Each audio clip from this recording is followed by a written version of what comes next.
up, combined with a multiplayer suite of maps and an online progression system that would go on to define a generation of shooters, Modern Warfare changed the game when it burst onto the PS3 in 2007.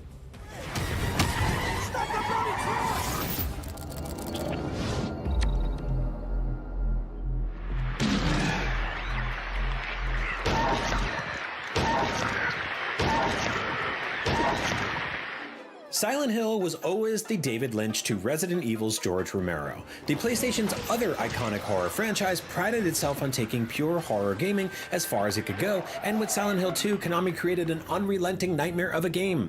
Everything about Silent Hill 2, from its creatures to horrible locations, was meant to fill you with overwhelming dread. Forget power fantasy, this is the game that forces you to take several deep breaths and calm your nerves. I'm trying to test this out, see if it's working or not.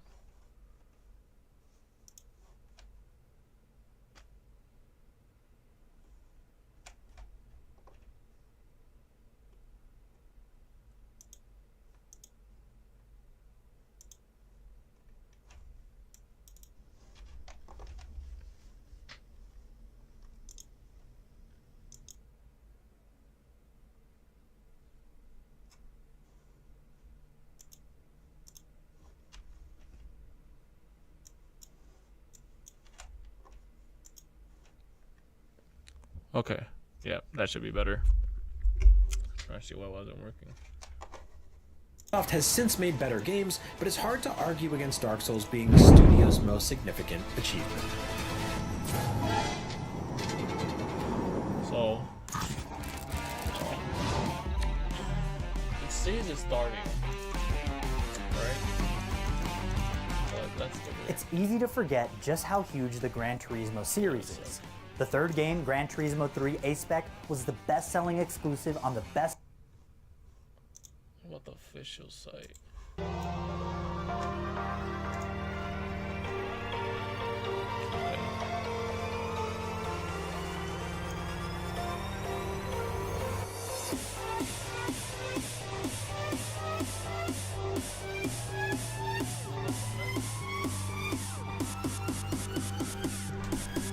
Like my bed.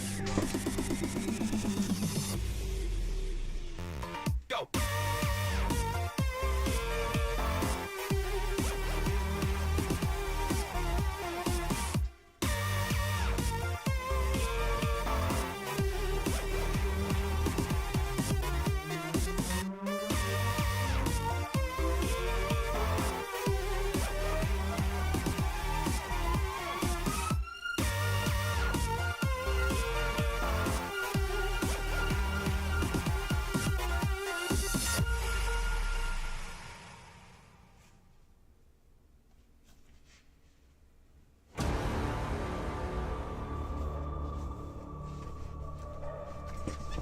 Okay.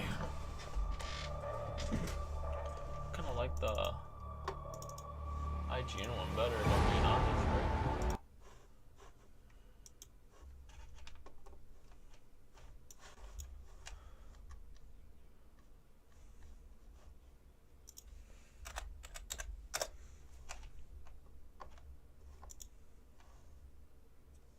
did introduce many to the Persona series, to and watch for them that, do well. it deserves all the praise in the world. We'll start for another hour, so we're gonna be here for a little bit.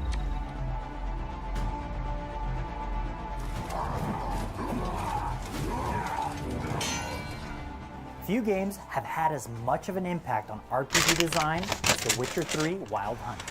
CD Projekt Red's landmark fantasy epic practically reinvents the side quest, transforming optional adventures from extracurricular busywork into complex, twisty narratives that were as deep and essential as any main chapter. Geralt's side hustles add a unique richness to the overarching story, coloring between the grimy lines as each tale overlaps and intertwines, making the game's famous choices and their often devastating consequences all the more powerful. You really do feel the world and its people move with each decision you make. The Witcher 3 is unquestionably the greatest RPG in the PS4 library, but its position as such is such a fascinating indicator of change. PlayStation's RPG history is primarily a Japanese story told by the likes of Squaresoft and Konami. But the 2010s saw more and more traditionally PC-focused Western developers bringing their RPGs to console. The fact that Wild Hunt, the final chapter in a PC game trilogy, was able to prove such a massive success on PlayStation is a testament to its revolutionary roleplay design.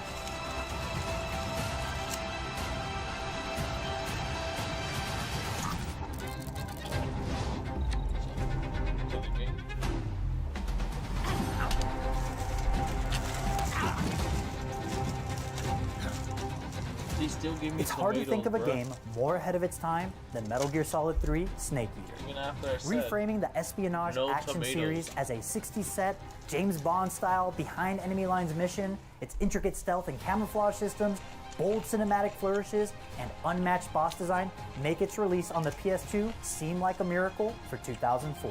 Naked Snake's journey through the Soviet jungle manages to balance moments of genuine emotional weight, best showcased by his final showdown with former mentor, the boss, with points of frivolity and experimentation, an indulgent theme song, crocodile headwear, and of course, a famously long ladder sequence, just to name a few. However, it's in those game-changing boss designs that Snake Eater truly shines. The multiple ingenious ways you can take down Elderly Sniper The End, the thrilling Shagahad chase and Volgan showdown, and of course, the stunning surroundings of that aforementioned encounter with the boss. Snake Eater was a masterpiece at the time of its release and remains one to this day. So it's quite a relief that the upcoming remake is barely changing a thing about it.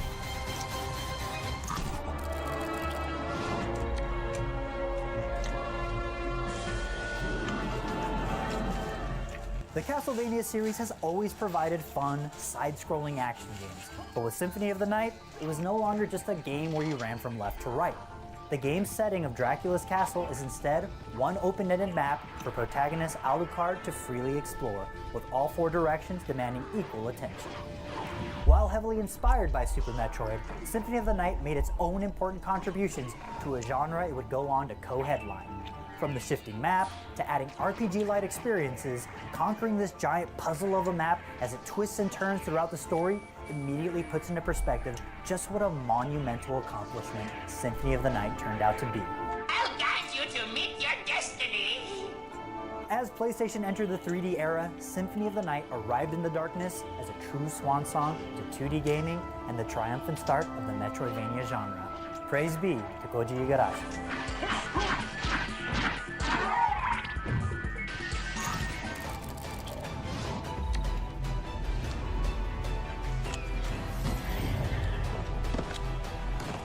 The biggest surprise in Elden Ring might just be how similar it is to past From Software games. But don't let the time-tested combat and epic boss battles fool you. Elden Ring is a monumental achievement and a true evolution that rose from the primordial RPG soup Demon's Souls served up on PS3. Every corner of its massive open world holds some kind of new secret, boss fight, or dungeon, and the freedom it extends to players feels downright radical compared to other open world RPGs. Must extinguish thy flame. While some games have a fear that players might get lost without some sort of invisible guidance, Elden Ring provides players with a few specks of light to point them in the approximate right direction, but otherwise lets them loose onto its magnificent playground. Pick a direction, encounter a boss fight that's too hard, change directions, and then you find an even harder boss. It's great.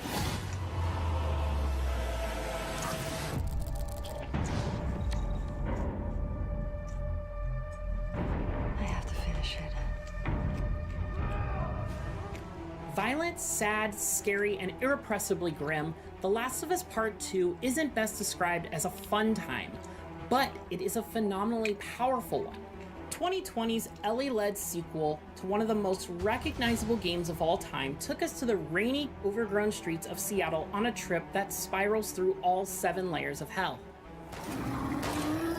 Naughty Dog's most intricate combat system to date delivers fast and energetic stealth combat that's far superior to its comparatively clunky predecessor. Infected and humans alike are dispatched with difficult-to-watch ferocity. Ellie has had to grow up a lot in the time between this and the PS3 original, and both the gameplay and story brutally reflect the harsh realities of her world. But it's the introduction of Abby that is Part 2's masterstroke. her perspective into this post-apocalyptic America is initially jarring, but it proves to be a prime example of how to play with split narratives in the medium. You may not enjoy the outcome. This isn't a story that presents good and bad as a clearly defined concept, but it's a wholly ambitious swing from a studio that's willing to push the borders on what is expected from a video game.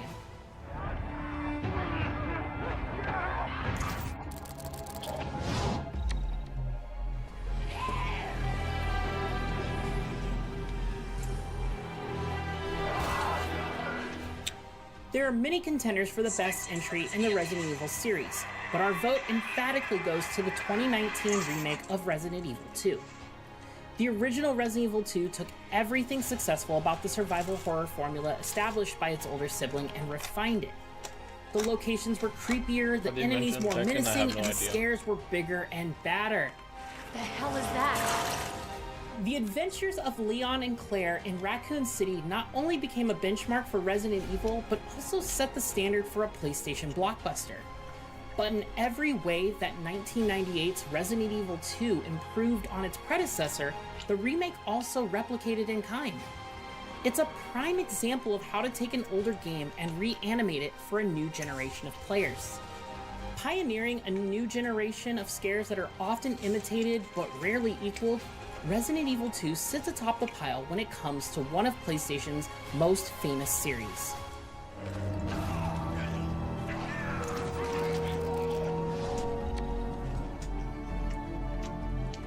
The future of Baldur's Gate hangs in the balance. Will you be the hero and save it from looming darkness? Perhaps it's bold of us to put Baldur's Gate 3 in the top 10. With its complex character menus and fiddly inventory screens, Larian's Dungeons top & 10? Dragons adventure is clearly a dyed-in-the-wool PC game.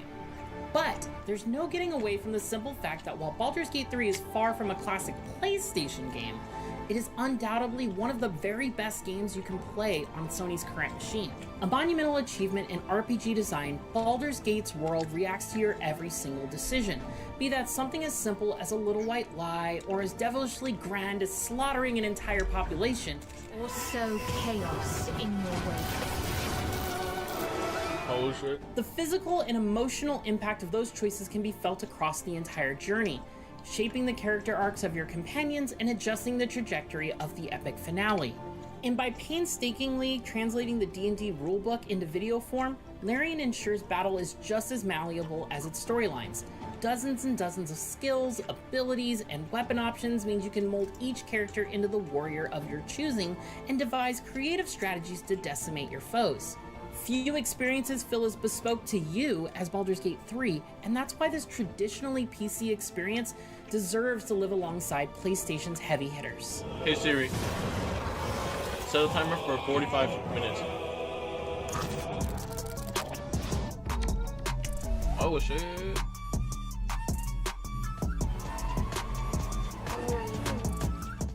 Beyond all the crime cinema homages and wanton violence, the Grand Theft Auto series has been an exercise in perfecting the urban open world.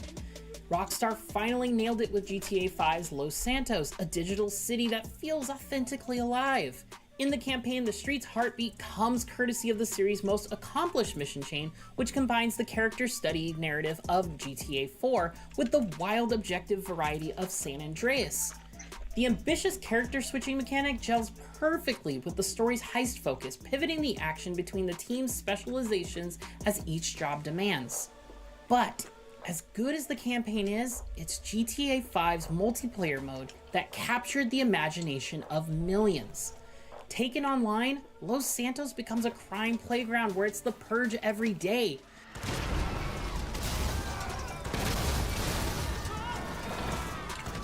Superficially, GTA Online is a collection of PvP modes with a constant trickle of seasonal content. To the people who walk its streets, though, it's a community stomping ground where friendships are forged, rivalries sparked, and dominance achieved. Multiplayer heists provide a taste of that Rockstar single-player storytelling magic, but it's the emergent tales spun by players that make GTA Online an enduring favorite.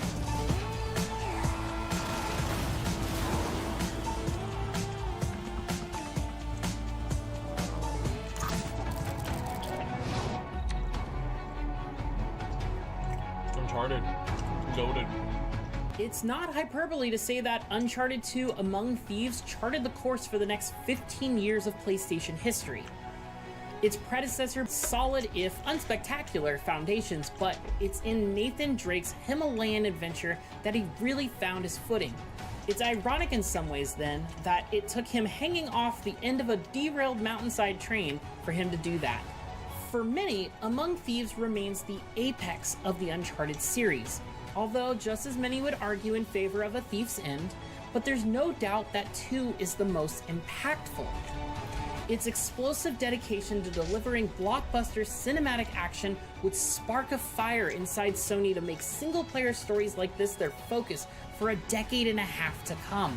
Naughty Dog's PS3 legacy can be seen in everything from God of War to Ghost of Tsushima to Horizon Zero Dawn. Arguably PlayStation's most important studio, the real strength of Naughty Dog's achievements began here with Uncharted 2.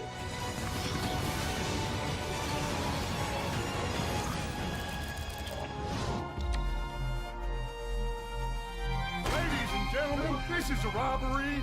Sons of Dutch. Makes us brothers.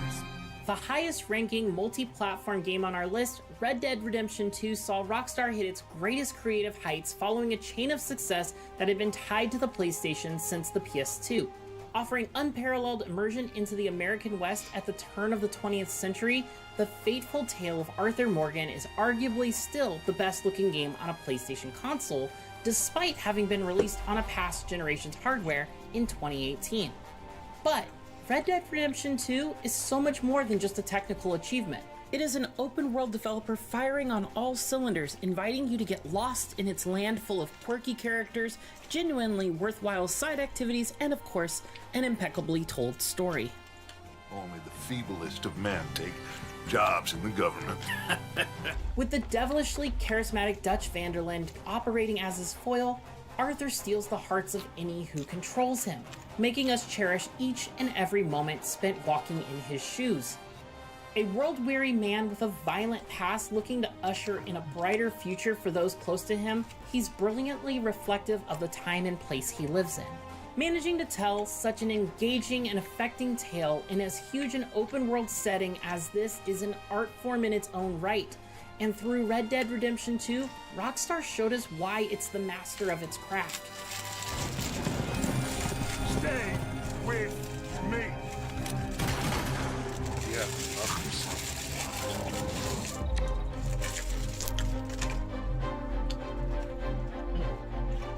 In comparison to the new and exciting remake project, the original Final Fantasy VII looks a little quaint. The winds of time and technological progress will do that. But this landmark Japanese RPG was a game changer for Sony. Not only did it see the developer Squaresoft defect from Nintendo in order to use the power of the PlayStation to create the first ever 3D Final Fantasy, it also communicated that Sony's console could deliver much more than just arcade and sports games on your TV. Final Fantasy VII showed everyone that PlayStation was the new home of epic adventures delivered on multiple discs. Those achievements may be a thing of the past now, but Final Fantasy VII's legacy endures because of the elements that refuse to age. Its cast of detailed, emotionally driven characters develop over the course of a journey that balances personal stakes against the backdrop of a looming apocalypse. Similar balance is found in tone. This is a game with weight and heft that thrives on idiosyncrasies, a variety of bizarre enemies, comedic minigames, and absurdly sized swords.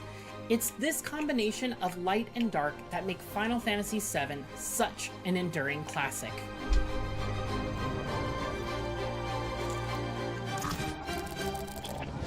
The Last of Us. You have no idea what loss is. Naughty Dog's games have always been a sign of changing times for PlayStation, shifting from mascot platformers to action games to cinematic adventures. The Last of Us is the shining example of that latter phase, a game that took the interactive movie ambitions of Uncharted and grounded them in a compelling character drama. Exploring the surrogate father-daughter relationship between Joel and Ellie, the increasingly distressing circumstances of the post-apocalypse setting help drill deep into raw emotions and personality flaws. The script, elevated to classic status thanks to performances by Troy Baker and Ashley Johnson, is smaller scale and less ambitious than its sequel, but has proven more enduring in the minds of gamers thanks to its focus on the relationship between its central duo.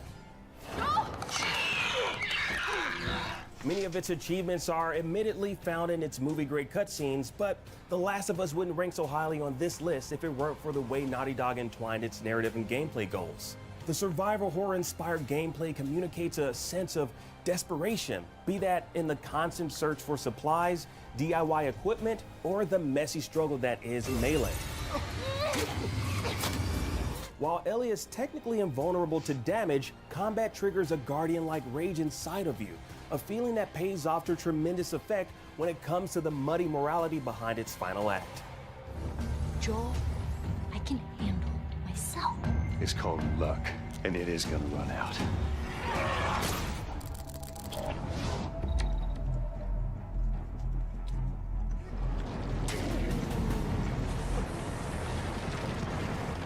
Taking down giant bosses in a fantasy world is meant to be fun. And yes, there's a certain amount of glowing satisfaction to be found in clambering up one of Shadow of the Colossus's many skyscraper-sized creatures. But it's the distressing emotive response that's triggered by plunging Wander's blade into the creature's weak spots that makes Team Ico's masterpiece so special. As black liquid spurts into the sky and the monster's dying breaths chase you, Only it's 36 not minutes joy, left, bro. but sadness that sweeps the screen.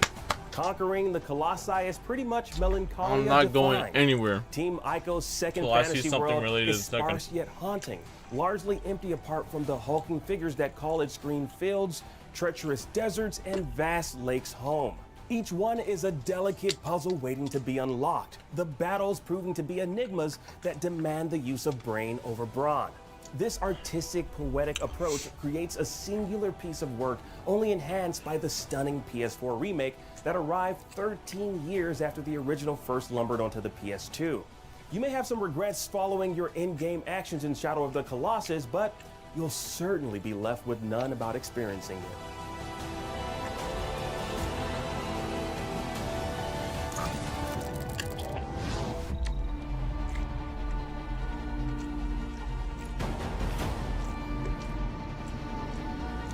At first glance, Bloodborne is another great Souls-like RPG from the studio that created the genre.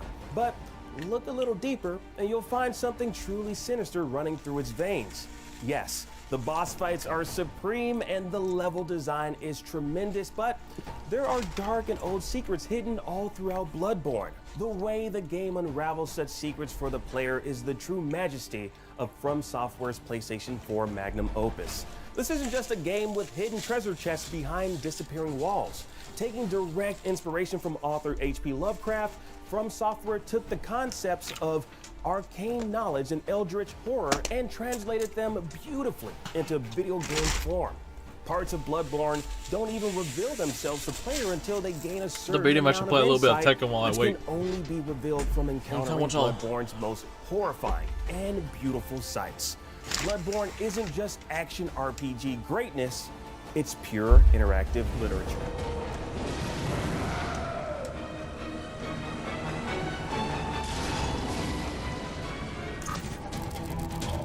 God of War. Good boy. Read it, He doesn't boy. know, does he? About your true nature. Damn it, this thing keeps getting jammed. I hate it. The peak of modern PlayStation, 2018's God of War is the quintessential cinematic blockbuster that defines Sony's first-party pedigree. Santa Monica Studios' masterpiece acts as not just the reinvention of a series, but also the reinvention of a beloved character. Slow down. Your haste will cost us. It takes Kratos on a journey as heart-wrenching as it is head-splitting. The combat is fierce and the performance is nuanced, something perfectly exemplified in the unforgettable sequence when the exiled Spartan recovers his long-buried blades, a moment that draws you in emotionally before bursting into a fiery frenzy of violence. It's all elegantly woven into a tale that tells a profoundly human story in its beautiful God-filled mythological world, all anchored by a seamless, never-cutting camera that makes sure you never miss a beat. A monumental achievement in both narrative construction and game design, it's PlayStation's best game of this century.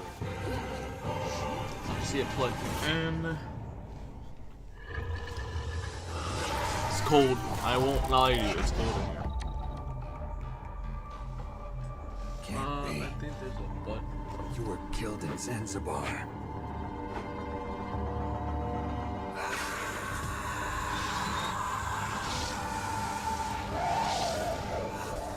The word PlayStation has become synonymous with a very particular kind of game, a single-player blockbuster that deftly weaves together cinematic storytelling with smart, accessible gameplay mechanics.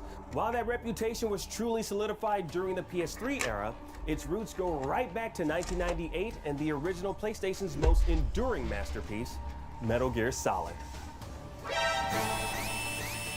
Director Hideo Kojima brought his cinema obsession to the console through a dramatic espionage story that frequently sacrificed playtime in order to examine its characters through lengthy, well-performed dialogue sequences.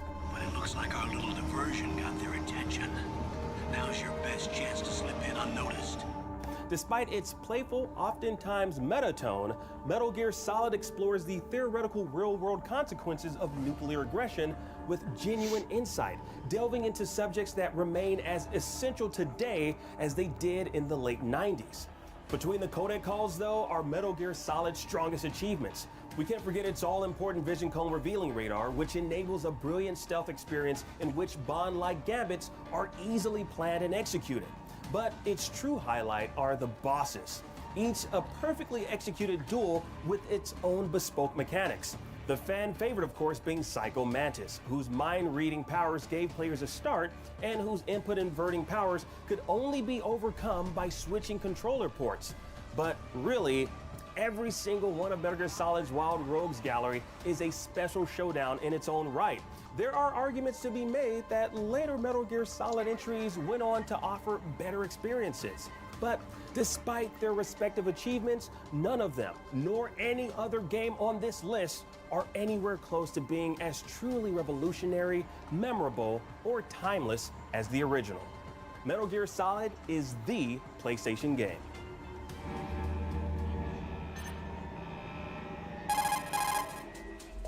And there you have it, IGN's top 100 PlayStation games of all time, as Top decided 100? upon and argued about extensively by numerous members of our editorial staff. The odds are your personal top 100 PlayStation games aren't the same exact games in the same exact order, so hop in the comments and tell us what should have made the list, or what did make the list that shouldn't have, or which game was ranked too high or too low. Or if you want a real challenge, tell us your full top 100 PlayStation games. It's harder than it sounds. Keep an eye out for more big lists like this, or check out IGN's top 100 games of all time. Though that one's a couple years old. Did any big games come out in 2023? Yeah, we should probably look into updating that. In the meantime, keep it locked right here on IGN. Big facts.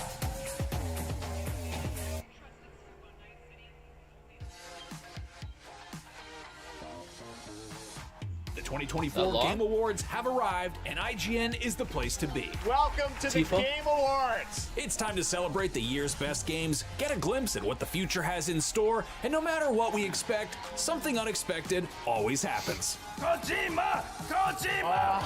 This year's show is shaping up to be a big one, and IGN is here to bring you live pre-show predictions, plus a post-show breakdown, and a few exclusive looks at upcoming games you won't find anywhere else. Are you ready? IGN's live coverage of the Game Awards 2024 starts right now. Hello and welcome to IGN's countdown to the 2024 Game Awards. For the next half hour, we'll be breaking down what we expect to see at the celebration of all things gaming. Now, every year, the Game Awards honors the best in gaming and celebrates the people who make them, but it's also a huge event for brand new gameplay reveals, trailers, and surprises. So, here to help me unpack everything we might see tonight are my co-hosts, Jada Griffin, Nick Lamone, and Aliak. Welcome, everyone. Hey, everybody. Computer. Hit us with some Set rapid fire desk predictions, to white. real quick. One by one. I want to see Devil May Cry 6. Okay. I would love to see a Final Fantasy 9 remaster. Yes. And I just want to see more Monster Hunter Wilds. Well, that's coming soon. I think that's likely. Nick. I see you, chat. I'm right there with you. Half-Life 3. Let's go. Let's make it happen. I simultaneously think that sounds crazy, but also really want it to happen. So we'll see. I really want it to happen too. I'm with you on that one. For me, Resident Evil 9. I think there's a good possibility Right? too. We know that's coming from Capcom, so I think that's possible. 4 years ago, 2020? Yes, 2020. The Hitman dev talked about Project 007. Hey, what's going on? That's right. So yeah. How you doing, man? Some GoldenEye. That has been a long time coming as well. Okay, before we get started, I want to let you know IGN Plus is our exclusive program for IGN members where tons of awesome games and prizes are at your fingertips. Right now, we're giving you $10 off annual IGN Plus subscriptions with code HOLIDAY, so sign up now at IGN.com/plus. All right, let's kick things off with some of the biggest reveals we expect to see at tonight's show. Let's get right into it. Borderlands 4, we know is going to be here. This is we got a teaser trailer earlier this year with the, just the reveal. I think we're gonna get a gameplay reveal of Borderlands 4. What would we want to see from Borderlands 4? Borderlands 3 is the best-selling Borderlands game so far, so it did very well. The movie didn't do so hot, but they want to move past that, put it behind them. What do you want to see from Borderlands 4? I want to see the characters. The characters is what makes Borderlands. We've got some fantastic casts throughout all the previous games. I just want to see who they are, and I want to know which Siren I get to play as this time, because it's always the Siren for me. Sure.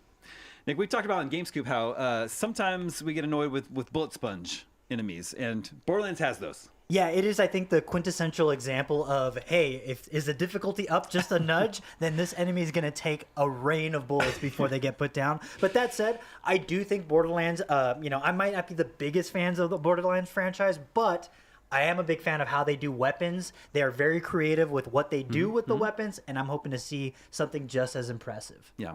Aliak, are you a fan of the Borderlands franchise? I got to play it. I really enjoyed Borderlands 2. I specifically have a lot of memories with my brothers playing that one. Yeah. So for Borderlands 4, just thinking of the teaser that they launched a few months ago, I just want to see what that planet is. The planet that is being crashed into, that whole dimension, multi-dimension thing we got going on in that trailer. I just want to see what's going on there and have them explain it.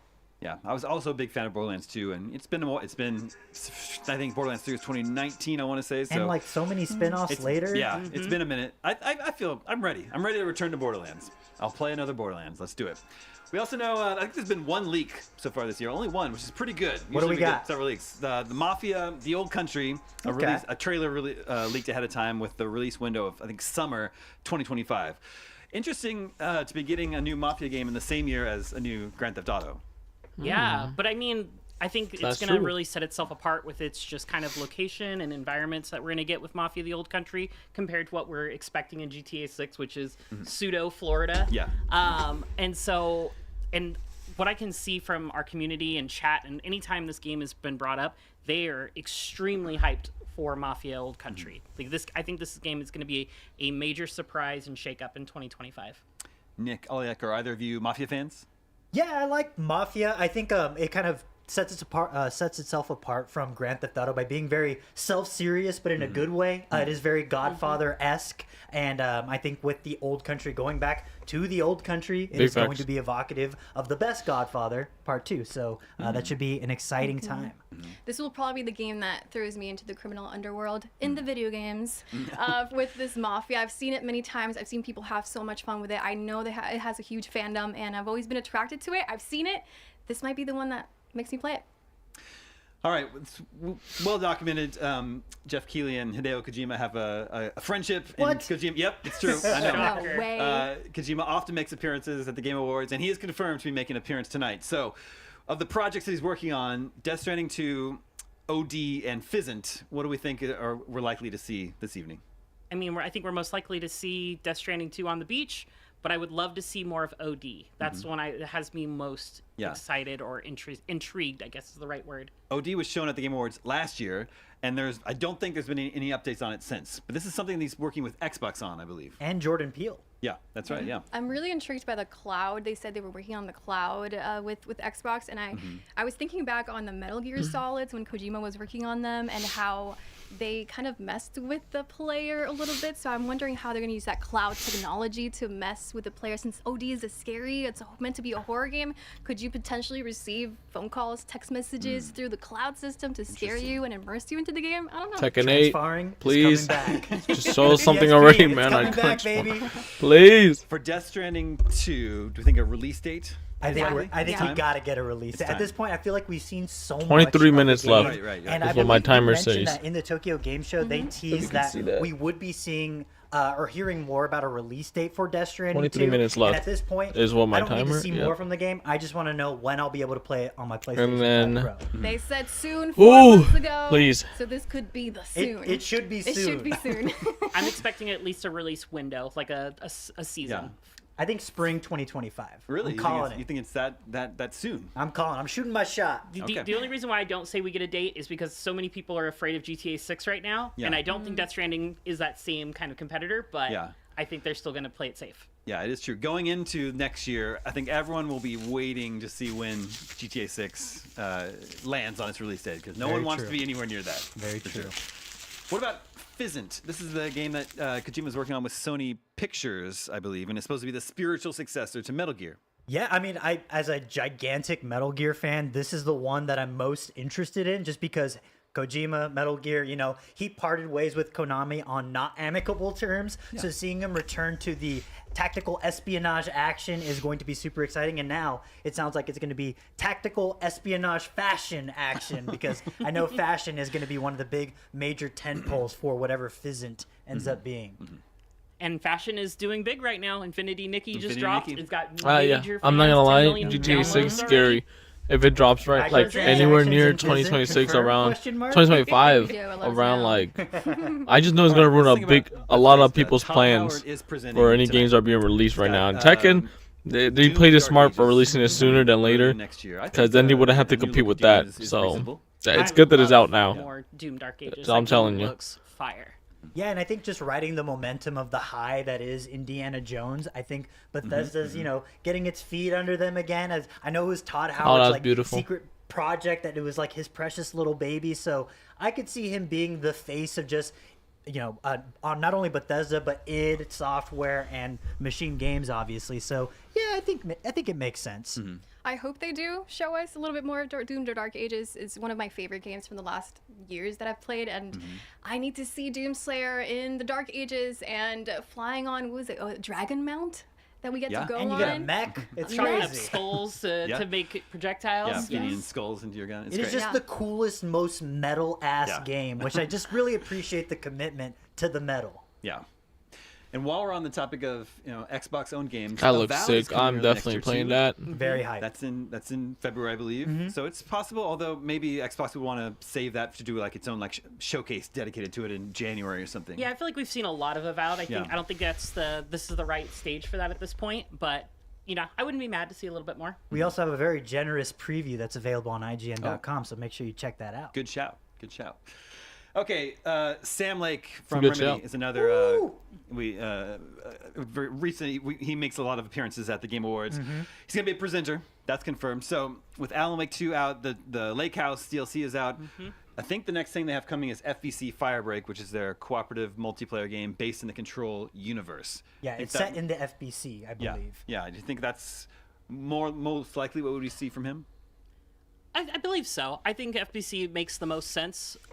We've got a huge audience to check out this 20 game. minutes. Yeah. I think this one is definitely more under the radar than, say, something like the Max Payne remakes or remasters that they're doing, or Control 2. I think this one is one of those games that would benefit the most from a bigger audience seeing more of it. I'm a romantic at heart, so I say this game is somewhat of a known quantity in that it is just a co-op PvE shooter with buddies, which is great, don't get me wrong. But when I think of Remedy, I think of single-player experiences that really wow. And I think based on what we got in the Lake House DLC for Alan Wake 2, I wouldn't be surprised if we got another look at Control 2. Fingers crossed, call me crazy, but hey, I like crazy. Is FBC, what is it called? I'm missing. Firebreak. Is that something that's on your radar that you want to see more of? Yeah, I want to see more. I want to see a game that is, up my alley. I like shooters, single player, FPS games, third person shooters, anything that has guns in it, like Doom. This game seems to be a PvE game that is right up my alley, so I'm excited to see what they show. Nick, I feel like you're, I think you should make your case for why you think it's possible Half-Life 3 could make an appearance tonight. You want me to go down the rabbit hole? Yeah. All right, stick with me here. So Okay. Jeff Keighley has an established relationship with Valve. We've seen that with his publishing of Half-Life 2, The Final Hours, Half-Life Alyx, The Final Hours. Basically, anytime a new Valve thing comes out, he usually gets some sort of insight where he gets to talk about the development process with the team at Valve. That's one thing. 2, we got the 20th anniversary documentary for Half-Life 2 that was, 1, incredible, but 2, it ends on a very, like, wink, wink, nudge, nudge. Yeah, We Maya. know you want Half-Life 3. Hey, what's so going on? I think you're going to be pleasantly surprised in the near future. We've seen Valve Software become this, like, obviously they are the house of Steam, but they are becoming a publishing house again, a development house. We see Deadlock coming out. We've seen their failed card game come out. Oh, yeah. We've seen them make new things, which is a little bit unusual. Half-Life Alyx was incredible. Yeah. And I know that they are bringing back the Half-Life 2 making of book, which was long sought after because they put it on their store, it's gone forever, and then they brought it back with the documentary. So Half-Life is in the air, and I couldn't think of a more earth-shattering announcement to end the Game Awards with than Mr. Freeman, it's time to wake up. Nick, the chat is going crazy. It's all Half-Life 3 right now. One of our users on YouTube, Chemically Stupid, please don't do this to us. I'm right there with you. I'm right there with you. I might be setting myself up for failure, but hey, like I said, I'm a romantic. I like to dream big. You know what? I'll be right there with you. I woke up today. We hadn't talked about this at all. And I sat here and I said, Half-Life 3. And he said, Half-Life 3. Wait a minute. There's something going on. There's something in the air. They said 2 earth-shattering announcements. What else could it be? It has to be Half-Life something. I mean, I hope you're right. It would be great. I'm going to be hooting and hollering. I'll do a lap around the desk if it happens. Okay, well, whether or not we see Half-Life 3, one thing we know we're going to see is Hazelight Studios' next game. That's Joseph Ferris from It Takes Two, and what was A Way Out? A Way That Out, was the one before that. So incredible co-op They experiences. make co-op experiences, and the next one, I think the title leaked, it's called Split Fiction. We know that's going to get a big reveal there tonight. So what sort of co-op game do you hope this is? I mean, knowing, like, I don't know Joseph, but just knowing his kind of general ideological perspective when it comes to approaching, his co-op games, he likes to do unique things and stuff that you've never really seen or done before. So I'm assuming, if it's called Split Fiction, I'm assuming there's some interesting narrative stuff happening from a co-op perspective, and I think that's an untapped market for interesting ideas, because one of the biggest pains when you're playing co-op with someone is someone accidentally advancing the story while you're still looking in this corner over here. So maybe he figured out a way of circumventing that. Who knows? I'm expecting a whole bunch of different stages, each with unique mechanics, kind of like what we got in It Takes Two. Yeah. Where there's levels where you had like guns, and there's other ones where you were like Mortal swimming. Kombat level. Yeah, I would love to see just all types of different more genres just kind of mixed into it. Split Fiction just reminds me of, for some reason, Time Splitters. So I'm thinking futuristic co-op platformer where we get to, play with our buddies. Hopefully we get some online. I think co-op games need some online co-op, because playing co-op on LAN, sometimes you're sitting in your couch alone, Can I play with my friends online? I would love to see that. Hopefully we get a buddy pass system back again, where you get a copy of the game hit, and you can share it with the buddy and for free. I'm sure that'll be there. I'm sure that'll be there. Okay, we've got more predictions coming up, but before that, before we go to break, let's take a look at what's next from our friends at Cracked. Red Octane made this guitar like 17 years ago. Can somebody please make a new one?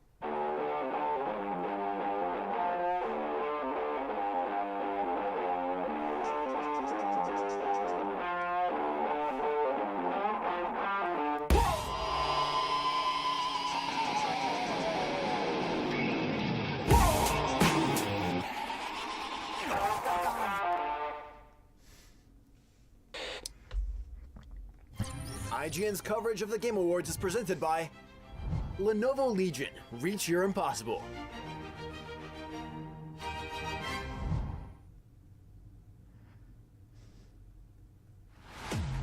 As 2024 comes to a close, there is one question on everyone's mind. What is the game of the year?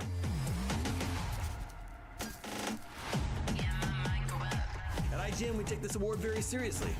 And this year, you're invited to join in on the debate. The payoff to our Game of the Year watch begins on the week of December 16th with our podcast, Nintendo Voice Chat. Hey, what's up, Super Nintendos? Beyond. I can see you wielding a Buster Sword. And Unlocked. What'd you think after playing it? Where we'll deliberate and bicker about each console's Game of the Year.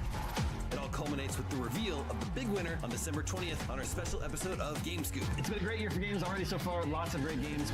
Log on and join us in celebrating this year's Best in Gaming. Only on IGN.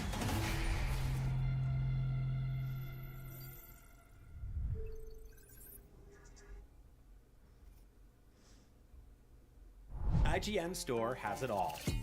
From clothes and collectibles to vinyl records, accessories, model kits, and action figures from the biggest and best franchises like The Legend of Zelda, Star Wars, Fallout, Dungeons & Dragons, and more. Whatever your pop culture passion, you're guaranteed to find something you love. There are new and exciting products hitting the store every week, like the Wasteland-ready Fallout Vault 33 hoodie, which pairs perfectly with the working wearable Pip-Boy. Plus, high-quality IGN Store exclusives like the powerful and spicy Star Wars Darkside Hot Sauce by Truff. We've even got merchandise for you to rock while tuning in to the IGN shows and podcasts you love. Or cap off a long day by relaxing to the soundtracks of your favorite video games, like Cyberpunk and The Last of Us. And the best part, you don't even need to leave the house to go there. Just head to store.ign.com and start shopping. Yo, what up, Jakeel? The IGN Store. How's it going? Deserve it. Not sure how much more we got. I think only like a couple 10, 12. Welcome back to IGN's countdown to the 2024 Game Awards. In just a bit, the show will begin. We're expecting looks at some games we've never seen before. But first, let's take a look at an exclusive new trailer for Citizen Sleeper 2 Starward Vector.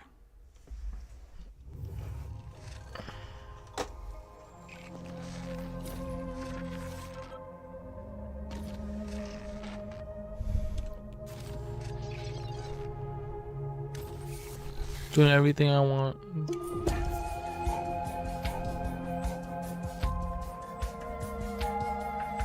Marvel Rivals. Holy snap, how's that going? Is it cool?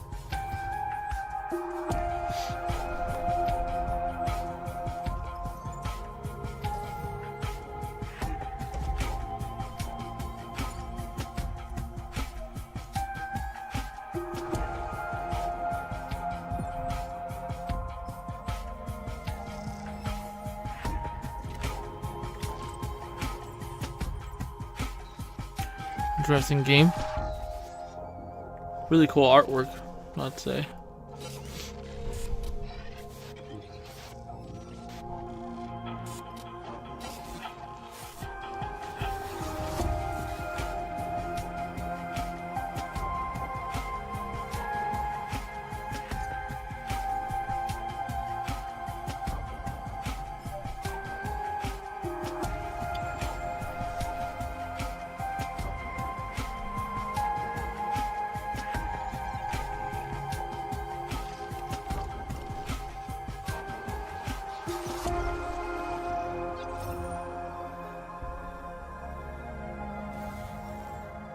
Citizen Sleeper 2. Not bad. You're excited for the Game Awards, Jakeel? That was a look at Citizen Sleeper 2 Starward Vector. You can play Citizen Sleeper 2 when it releases next year on January 31st. Okay, now we just went over what we know will be at the show. Let's talk about who will be presenting, why that could be important, as well as a ton of other confirmed announcements going into the show. Let's start with those more things that we know. We know that the head of Alarian, Sven Vinke, he's going to be presenting. It could just be, last year Baldur's Gate 3 won Game of the Year. So maybe just presenting this year's Game of the Year award, right? I don't know what they could have to show. We know they've started their next game, but I think it's probably too early. Oh my god, bro. I swear I'm so hyped for this. I don't care who it is for Tekken. I just want to know. It could be Roger Jr. for all I care, bro. Like, I'll be excited. I'm telling you. I believe early next year. And subclasses. And more subclasses, yeah. I'm hyped. But we do know that it's going to be more than likely something that they can kind of control around and that they own Yeah. They've been pretty outspoken about, like, they're done with the Dungeons and Dragons license and are looking to kind of take full ownership over their next title. So I wouldn't be surprised if we got a Divinity Original Sin 3. That would be Divinity Original Sin 2 rocks, and I think that they could take a lot of learnings from their time in Baldur's Gate 3 and apply that to the next entry in Divinity Original Sin. I think the Baldur's Gate fame will also bring a lot more newcomers into Divinity Sin, because I know a lot of people didn't really know of that series until Baldur's Gate. Yeah. Also great games. Yeah. Now, we know Warframe 1999, which is the DLC update for Warframe, promises to take players back to the beginning. Alec, you're familiar with Warframe, right? Yeah. It took 3 years of my life playing that game. Yeah. Shout out to Digital Extremes for that. Yeah, Warframe 1999. This is a going back in time to 1999. So we're gonna take a character called the Drifter, or your own character. It's gonna be an adult version. Gonna go back in time, and you can experience the world at that time, but it's going to be also inspired you're going to see some Dark Sector. For anybody familiar with Dark Sector, you might see some little call outs to that game in this one. It's cool. There's going to be a new story expansion on here, and some new factions too. To be clear, you're talking about the Xbox 360 PS3 game Dark Sector. Yes. How is that related to Warframe? Digital Extremes. Okay, so they developed it. Yes. They developed and got published Dark Sector, the man with the little triglaive I love it. projectile. I had no idea, but that kind of rocks. So you said the guy's name is the Drifter? So the Drifter, how do I explain Is Warframe? that the character that Ben Starr is playing? How do I explain Warframe lore? I remember when I started this and I asked, what is Warframe lore? And everyone was like, listen, you just have to play it. The Drifter is a character that was introduced in the story of Warframe, and it's, how do I even explain this? It's a version of yourself. When you're a Tenno, which is the character, I'm gonna nerd out here, I'm sorry. This is the place for that. This is the place for that. So your character is called a Tenno, and I believe earlier you asked me how Warframes are connected to Tenno, or Tenno inside the Warframe. The Tenno is connected via transference and energy that fills the Warframe. So this character called a Tenno also has a version of him called a Drifter. So you're going to go back in time into 1999, and you're going to experience the world during that time. And I see some cool characters being shown there. Digital Extremes has taken a really cool direction with Warframe. They've even introduced some characters, so you've gone to not just play as your own created character, but you've also been able to go through different factions and characters and experience the Warframe story. And do I see a motorcycle, a bike in there too? Yeah, cool. I just love how adventurous Digital Extremes is. They're not shy. They don't shy away from creating what they want in their games. So 1999 should be a pretty cool story to jump into. That looks really cool.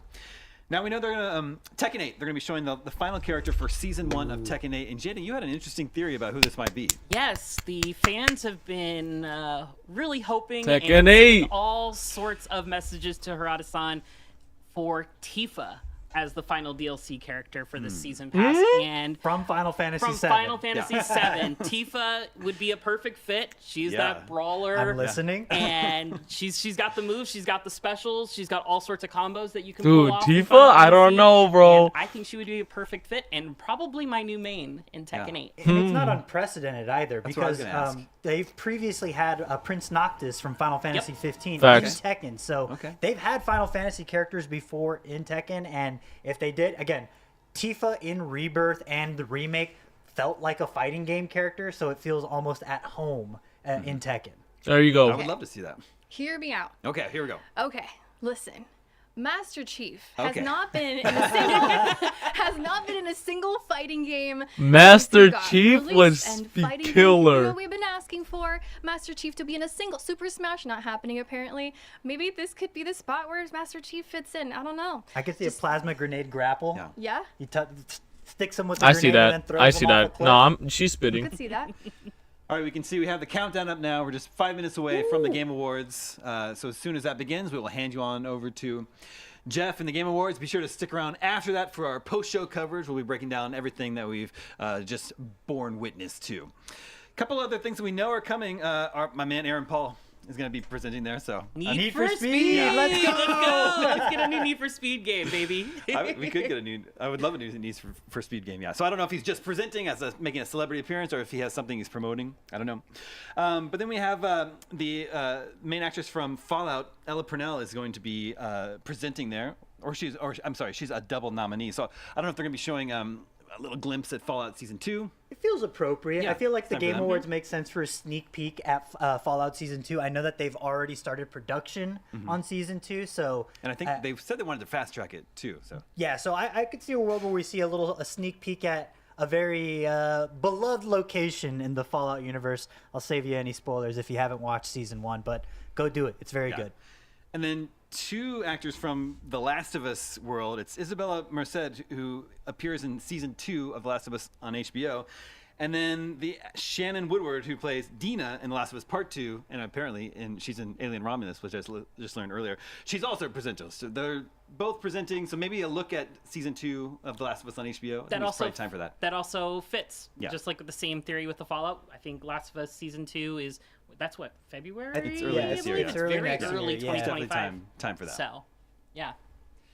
Another game that's coming early next year, if we're just start to making predictions about what could make an appearance, Civ 7. That game's supposed to be out in February. And we haven't seen any gameplay of it out there. That is a good point. I think we actually had a pretty extensive preview for it on IGN.com, but that said, it has been a minute, and I know they haven't really detailed too much about the game yet, so I'd be very curious. I know we got a lot of fans of Civ 7 in the IGN offices, so I'd be really thrilled for them to get another look at it, because it's a game that they won't shut up about. Do we have any, like, far-fetched ideas? I know Bloodborne remake, remaster, Bloodborne 2. There's the... People are... Just 3 every year, minutes. People want to It's see. the They old want to see standbys. Bloodborne, and they want to see Silksong. Yep. Right. Every time you say Silksong in chat, it gets delayed another day. So, like, you just take everything in this chat alone, and well done, guys. But, yeah, I think, above all, obviously, Half-Life 3 would be incredible. Silksong, for me, though, would be one of those that would just get me on my feet cheering, because Anna, it's been so long since I've played Akuma again, and I just wanna go Baki Hanma, play bro. Silksong so bad. Anyone. I just want to see who they're gonna announce. Kunimitsu. You know, I'm so excited. It could literally be Lucky Chloe, but God forbid. Let alone this generation. Please, personally, no. We know it's a ways out, and I think we see it. Just come no next Lucky console Chloe. generation. Actually, I think can't deal if with we that see right anything now. Elder Scrolls, it's maybe a look at something older in their library brought back in a form of a remaster or remake. Maybe a 3, like a Morrowind, kind of. Yeah, I've seen a lot of rumors of a Fallout 3 remaster. That could be cool. That's been an ongoing rumor for years now, so who knows? That game would benefit pretty greatly from a remaster or a remake, as would New Vegas. And I think New Vegas being the one that kind of strikes me as a little more of a natural thing to remake, given the popularity of the Fallout show, but who knows? Who knows? Well, Todd Howard is presenting. Aliak, at the top of the show, you were saying you're hoping to see Resident Evil 9. No. Yeah. Resident Evil 9. I mean, we just, I want to know what happened to, so the Winter Saga officially ended with the DLC for Resident Evil 8 Village. And there's been a lot of rumors online about what the characters will be for this new Resident Evil 9. There was a confirmation from the director that the game was officially happening 5 months ago. You better start off with Tekken, that's all I'm saying. Like a release date for this game, and I want to see who the main characters will be. Will it be Leon? Will Jill and Leon be teaming up together for the first time in Resident Evil 9? And how will Rose Winters be involved, if she even will be? I love horror games, and Resident Evil is one of those that I absolutely need to see in the Game Awards. Yeah, well, based on Capcom's pattern since, the remake of 2, right? They go back and forth between doing a remake, and now it's time for the new entry in the series. Nick, what do you think about... Oh, I'm sorry, yeah. I got one thing the chat popped up with our last couple seconds, and I know Nick will be hyped for Kingdom Hearts 4. Ooh, no way. Kingdom Hearts 4? I didn't even think about Kingdom Hearts 4, but yeah, there's a good likelihood we see that. So I'm right there with you, chat. I want to see Sora in Shibuya. Let's make it happen. Anime is real 2025. Let's make it happen. All right, the show is starting. Everybody enjoy, and we'll see you on the other side. Half-Life 3, baby. Let's go. Half-Life 3. Here we go. The following program may contain content that some viewers find offensive. It may contain flashing lights that may trigger seizures for those who with photosensitive epilepsy. What up, everyone? I'm Sydney Goodman, and welcome to the 2024 Game Awards opening act presented by State Farm. We are counting down to the main event, our 10th anniversary show. But I promise you, we are more than a pre-show. We are the extension of a program so packed that we need to start it early. Tonight, we are coming to you live from the Peacock Theater in Los Angeles to celebrate the best in gaming from the past year, with special performances from Snoop Dogg, 21 Pilots, surprise guests, and world premieres that will blow your mind, including Mafia: The Old Country, Borderlands 4, and more. In fact, I have one ready to reveal right now, and it's a very special one to kick off our 10th anniversary. Hold on. What's this?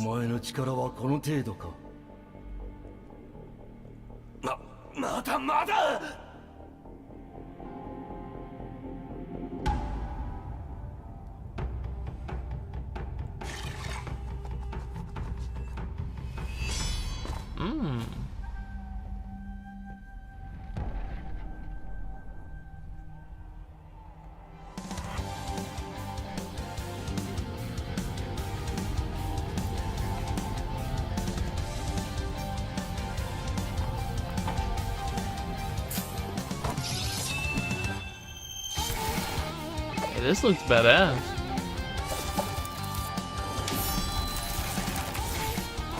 What, is this a game though? Like,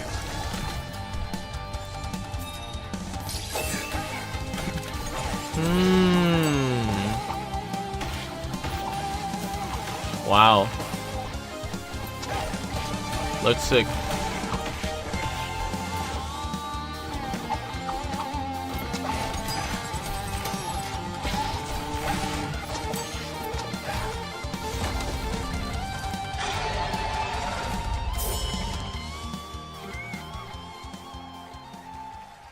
Hold on, is this 4K though?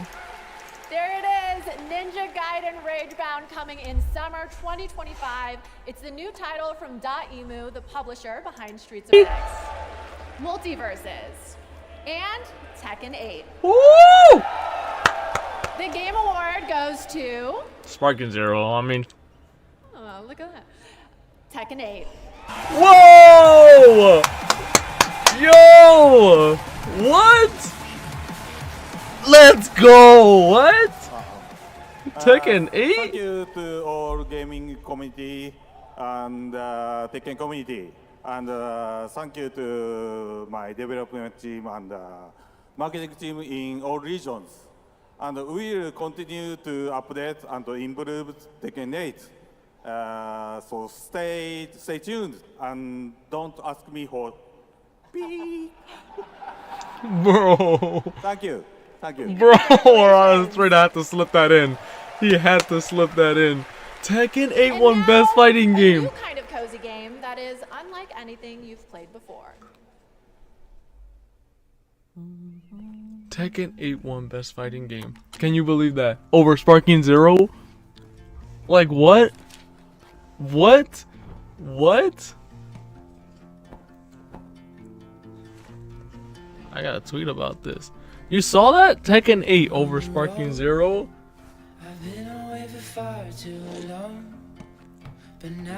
That's crazy, dude.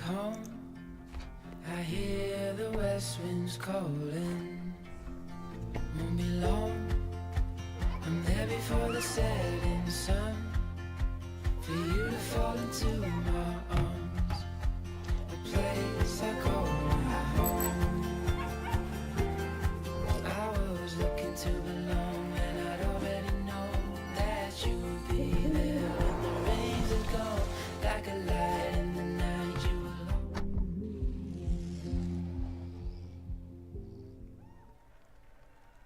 On the floor lies a tome covered in blood, titled Top Ways to Conquer the Spire. You find this manuscript highly suspicious because it's covered in blood. You read the book, covering your hands in blood.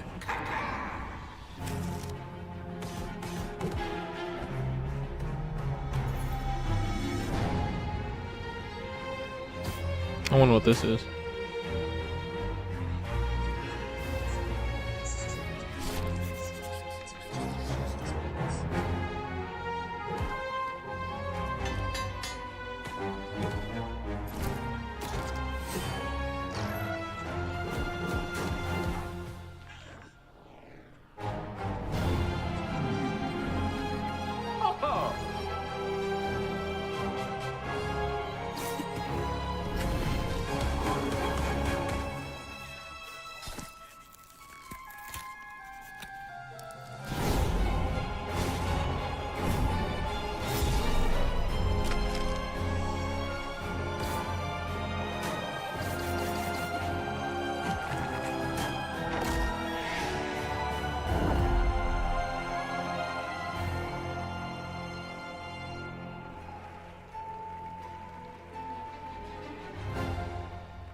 That was the first look at the gameplay of Slay the Spire 2. I'm thrilled because there's a new Slay the Spire, but also terrified because I just got over my crippling addiction to the first, so the cycle continues. Anyway, after the show, be sure to head over to TikTok and share your best gaming highlights from 2024 with #GamingOnTikTok. And now it's time for our next award, Best VR AR Game. And the nominees are Arizona Sunshine Remake, Asgard's Wrath 2, Batman Arkham Shadow, Metal Hellsinger VR, and Metro Awakening. The Game Award goes to Batman Arkham Shadow.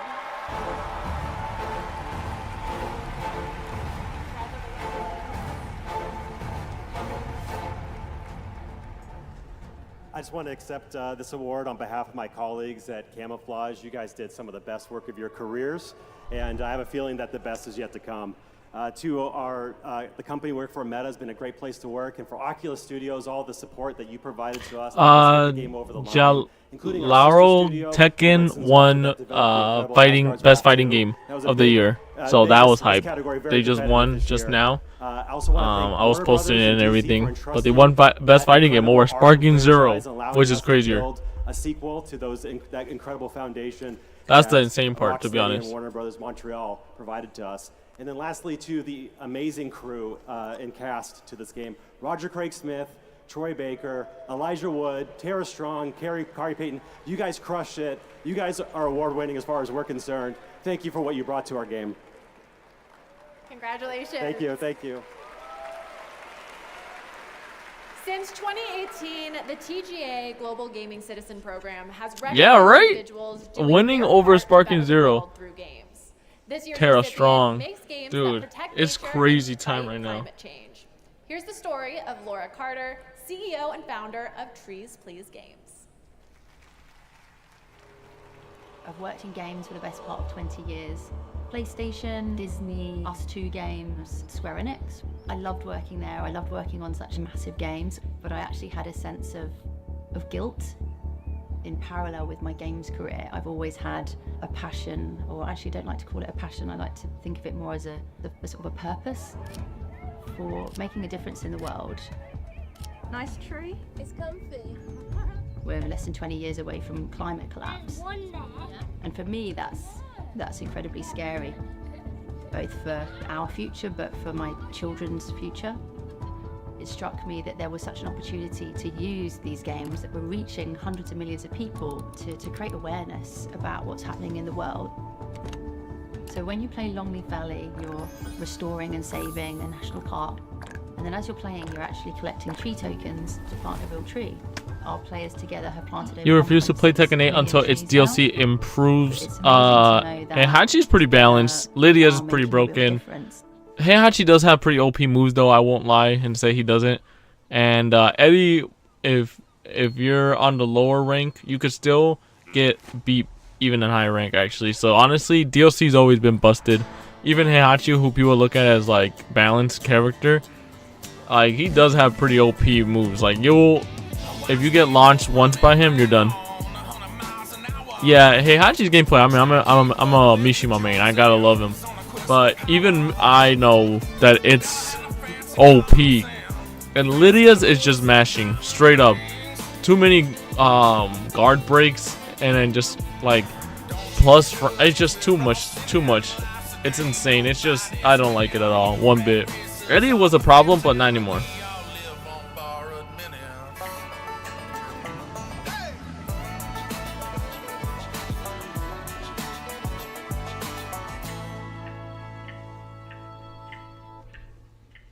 Yeah, Tekken 7 DLC was less of a problem. Back to the Game Awards opening if I'm being honest. By State Farm. We're counting down to the big show with more world premieres and awards. In fact, the Game Awards brings so many different gaming communities together to celebrate.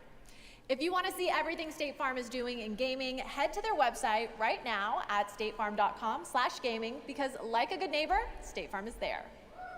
And now we have our next world premiere from the legendary creator of Deus Ex, Warren Spector. This is Thick as Thieves.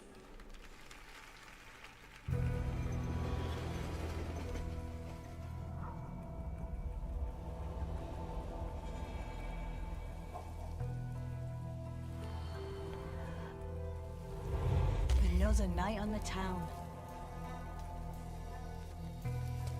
Let's see what Razzo has for me. Nice of you to turn up. Oh, the McEwen estate. This one's always fun. You're not the only one who thinks so. It's a hood.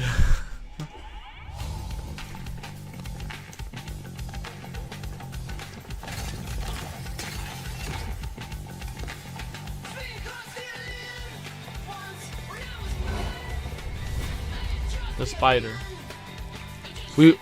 Can't we wait to see her ego skyrocket on Twitter?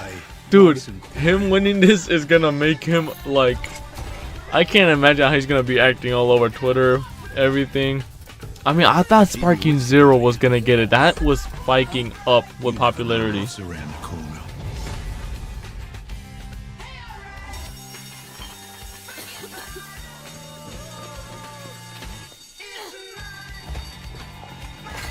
Things could go many different ways. Because like I say, it's every feat themselves.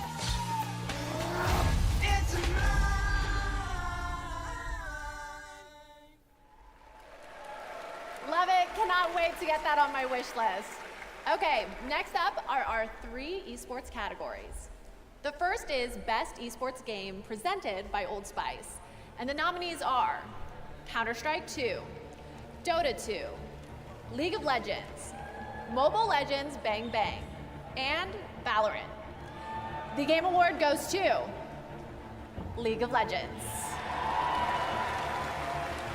Next up, for Best Esports Athlete, the nominees are 3-3, Alexi B, Chuvi, Faker, Zywoo, and Kong. The Game Award goes to Faker. Nice. And finally, for Best Esports Team, the nominees are Billy Gaming, Gen G, Navi, T1, and Team Liquid. The Game Award goes to T1.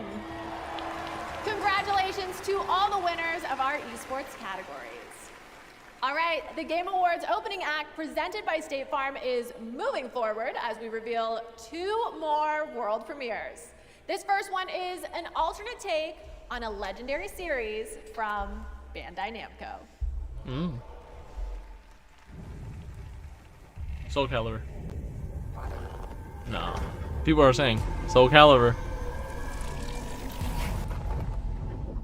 But no, this looks nothing like Soul Calibur.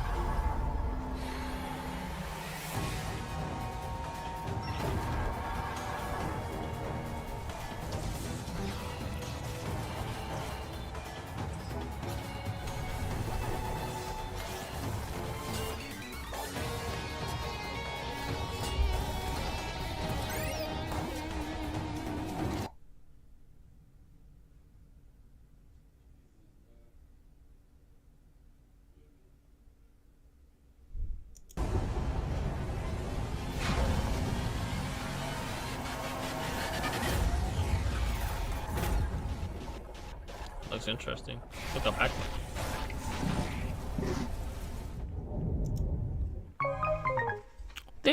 Interesting.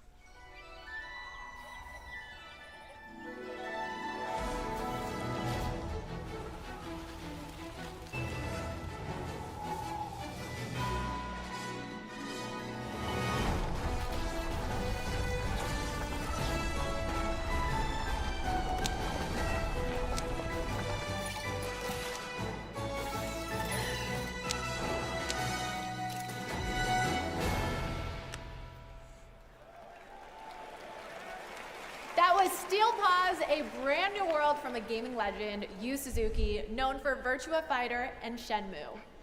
Our next award is one of my favorites, Games for Impact. It showcases thought-provoking games with a positive social message. Here are the nominees. Interesting. Closer the Distance, Indica, Neva, Life is Strange Double Exposure, Senua Saga Hellblade 2, and Tales of Kinzera Zhao. The Game Award goes to Neva.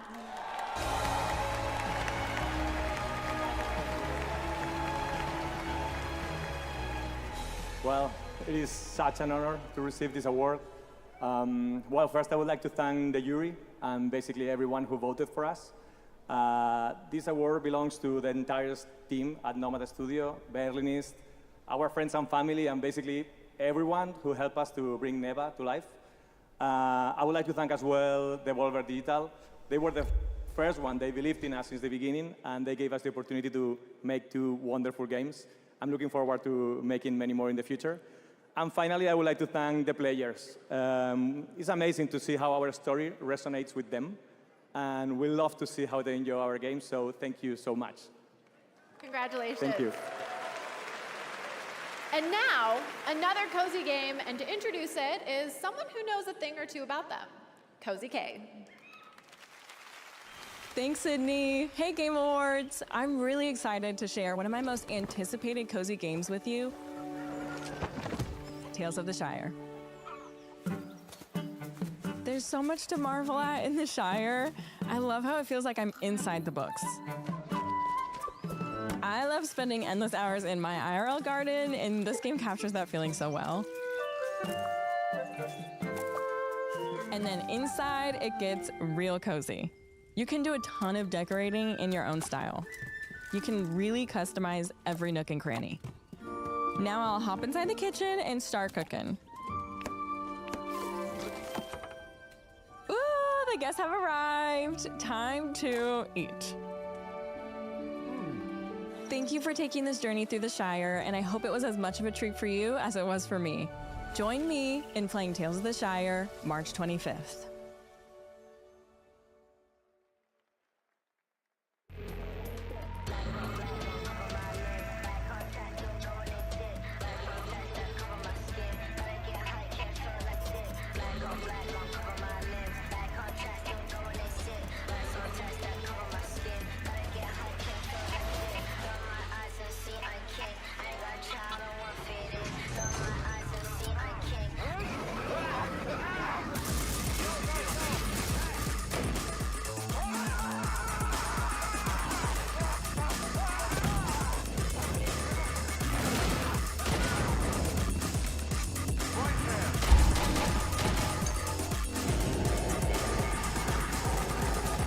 What game is this?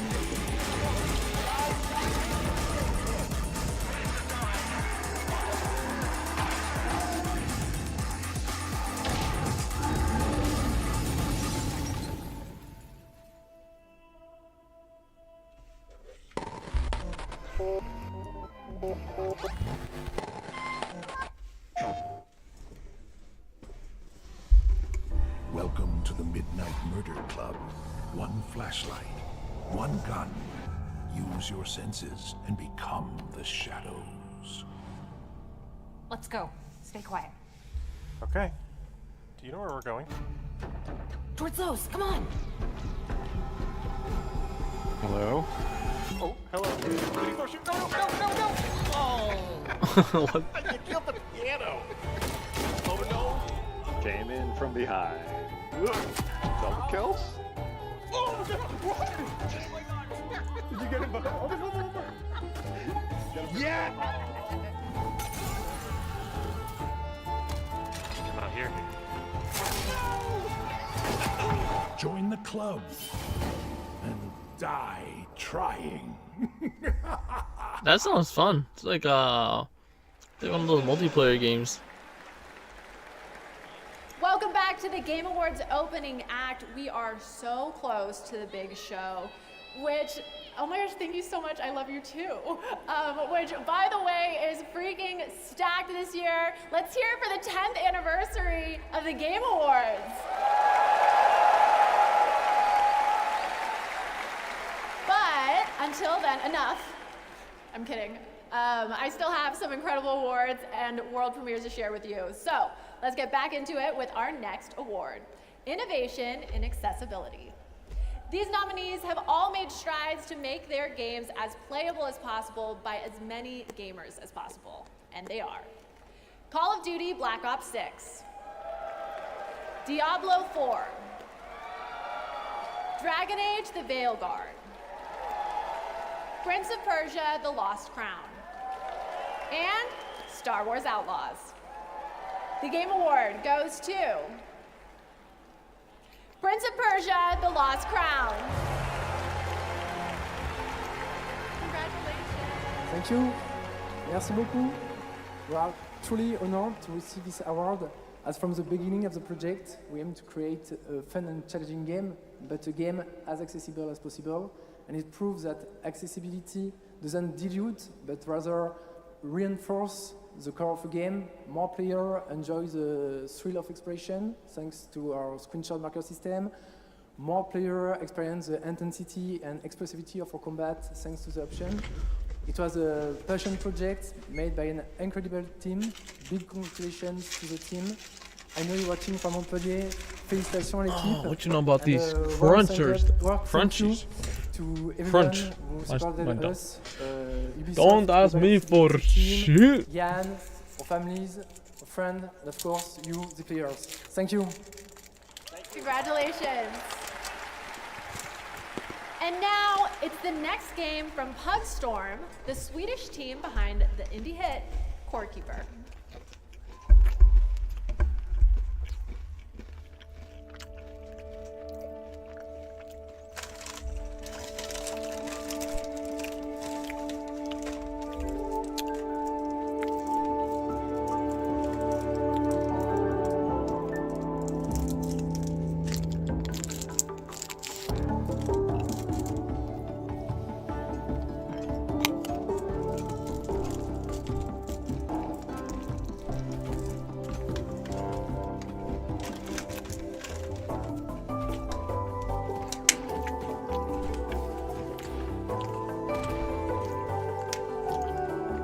Just looks beautiful.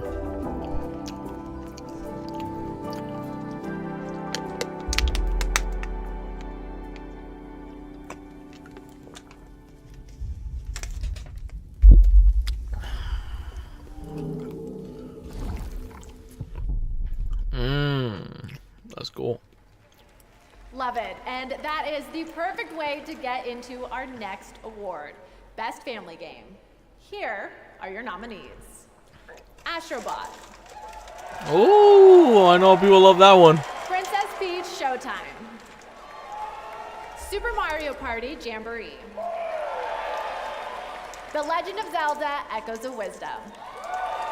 Everyone loves Astro Boy. The Plucky I mean Astrobot. Wow, a lot of us are excited about Best Family Game. The Game Award goes to Astrobot. Astrobot. Get to it.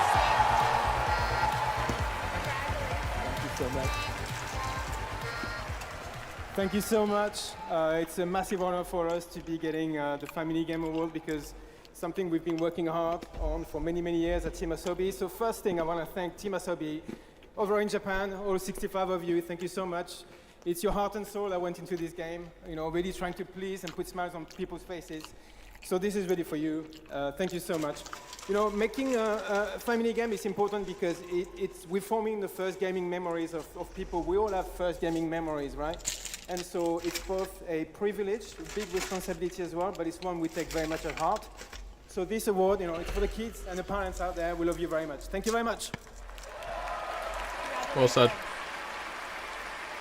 Okay, the theater is filling up. Like, I can see heads all the way back there. The energy is huge with our main show only minutes away.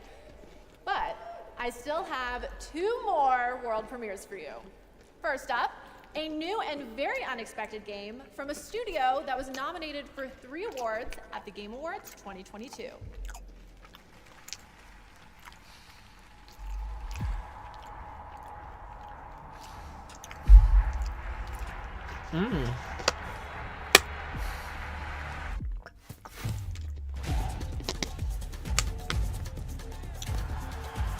I could see this one becoming pretty popular.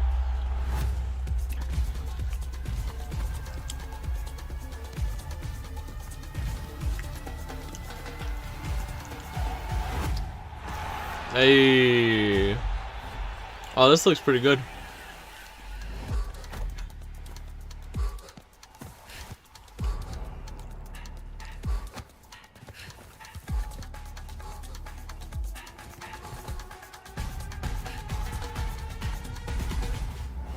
Hey. That looks pretty sick. Rematch.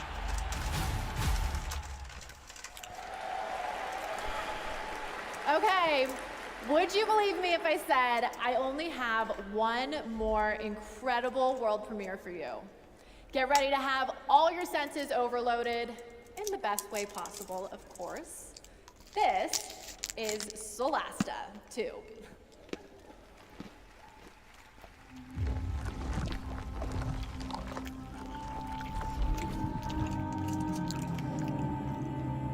This can't be in-game. How dare you come alone, Shadwing? For many years you've sent waves of stone soldiers we've decimated. What can you achieve with your solitude that thousands couldn't? Not thousands. Millions!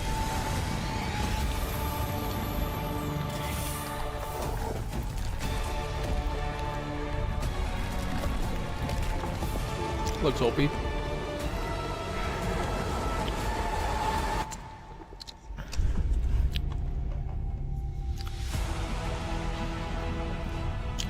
An engine? Beautiful.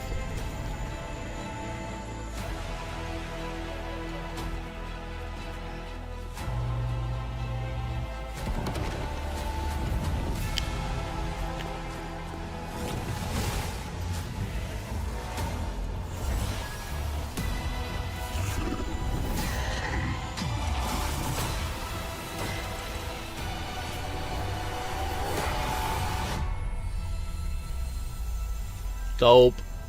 Very sick. Okay. Let's get to it. That was the announcement of Solasta 2 from the Paris-based Tactical Adventures. All right, my friends, that is it for our opening act, but the 10th anniversary show is just getting started. The Game Awards main event is about to begin with tons of big awards, big new game announcements, and amazing performances by the TGA Orchestra, 21 Pilots, Snoop Dogg, Snoop Theo Double G. and more. This is a Game Awards you definitely do not want to miss. All right, the countdown is over. The 2024 Game Awards starts now.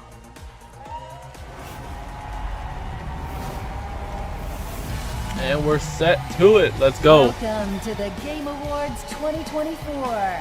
Now, here's your host, the creator of the Game Awards, Jeff Keighley.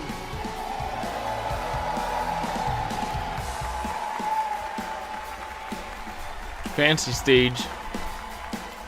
Come on, just tell us Tekken already. Just be like, okay, Tekken. Good evening, everybody! Welcome to the Game Awards, the biggest global celebration of video games out there, and you have joined us on a very special night, our 10th anniversary. Welcome. Cool, cool, cool. You know, when we started TGA in 2014, we had no idea it would become as big as it is around the world. But I felt, like so many of you, that games and the people who make them and the fans deserve a moment like this. You watch this show because games are part of your identity. They mean something to you. And tonight is a tribute to just how far games have come, and despite the challenges our industry faces, where they are going in the future. And let me just tell you, you have tuned in and joined us on a very special night.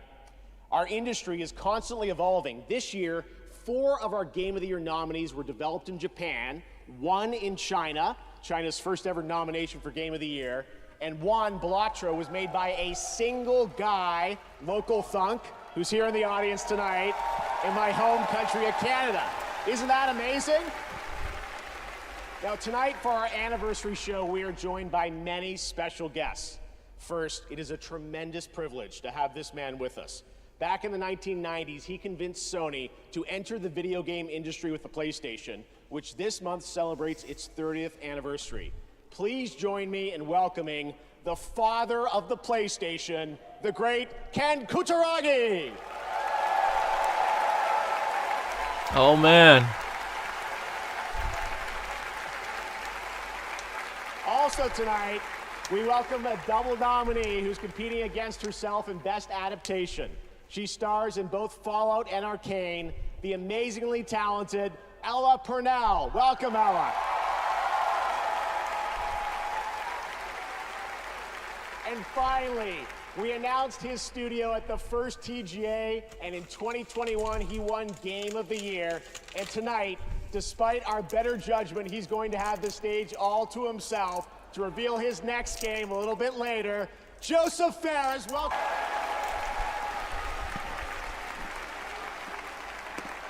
Now, as always, we're recognizing an outstanding year in gaming while looking at... Hey, Waldorf. What is it, Statler? How long is this bozo gonna go on?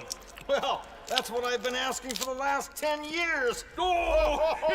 Hey guys, yeah, up here, host. Yeah, we're you know, we can hear you. Oh, good. Can you hear this? Boom! Yeah, please wrap it up. Statler and Waldorf, everybody. That's the last thing we need tonight. Listen, fellas, if you don't mind, we have a lot of people here in the audience waiting to see the show. Yeah. Speaking of a lot of people, why isn't this theater full, huh? Yeah, we heard you always sell out. Oh, got him. All right, let's keep the show rolling. It's already rolling. Off a cliff. Oh! Yeah, we're here all night, Statler and Waldorf. I don't know what we signed up for. All right, well, in any case, let's get this anniversary started. And to present tonight's first award, I couldn't think of a better duo. He's one of our industry's greatest creative forces, alongside one of our most talented performers. And they've teamed up for the newly released Indiana Jones and the Great Circle. I wonder if they're gonna announce anything for GTA. I don't think so, right? Todd Howard and actor Troy Baker.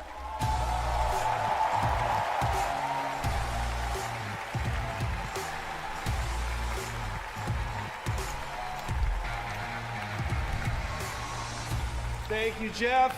Thank you, everyone, for being here. Now, as you know, the Game Awards for the last decade has celebrated the best performances in games by honoring some of my peers, some of my friends, like Nolan North, Roger Clark, yes, Laura Bailey.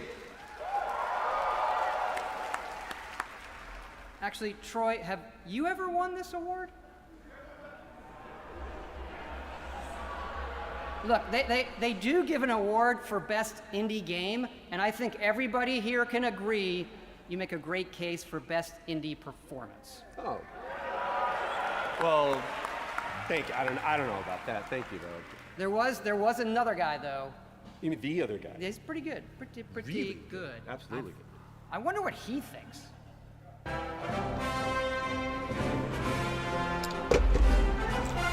Whoa, is this the original actor? Oh wow. Second trailer went not sure. I think it's gonna come up around maybe, gotta give it 10 more minutes.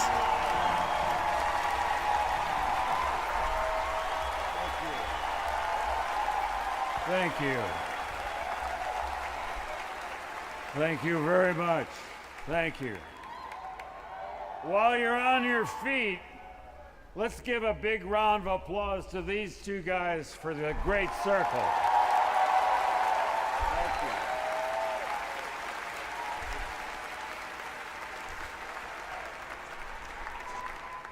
I think this guy did a great job. If I'd known he was so good, I would have done it myself.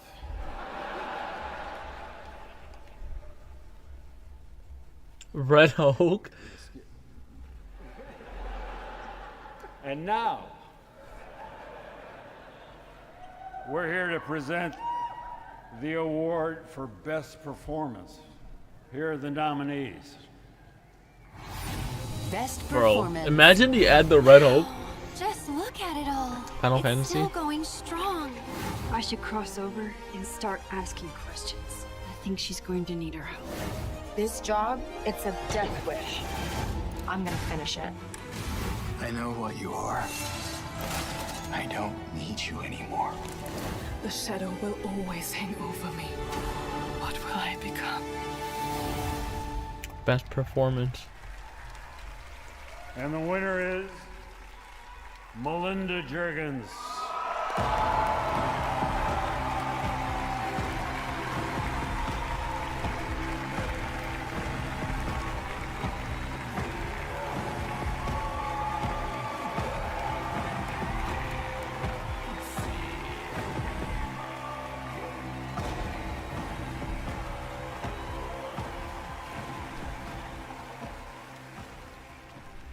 Oh my god, this is an incredible honor. Like, I'm gonna cry. I don't know where to start. I want to big shout out to my fellow nominees. You are all incredible. I want to thank our incredibly talented team at Ninja Theory, who are just so amazing. Our cast, our crew, our stunt team, like they've done just such a great job. Our collaborators, and especially our fans who have been so supportive of us. Thank you so much.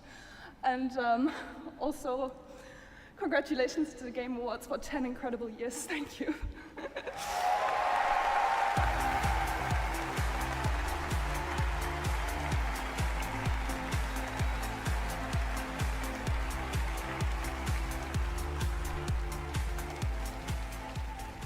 Congratulations, Melina. Our first two-time winner for Best Performance. She won back in 2017 for the Game first Awards time. starting to look rigged All almost. right, we have lots You think more so? awards to come, but are Is you it because guys ready to Tekken get a didn't win? glimpse of I mean, what's Tekken next? won the game, the best fighting game. Yes, it is world premiere time.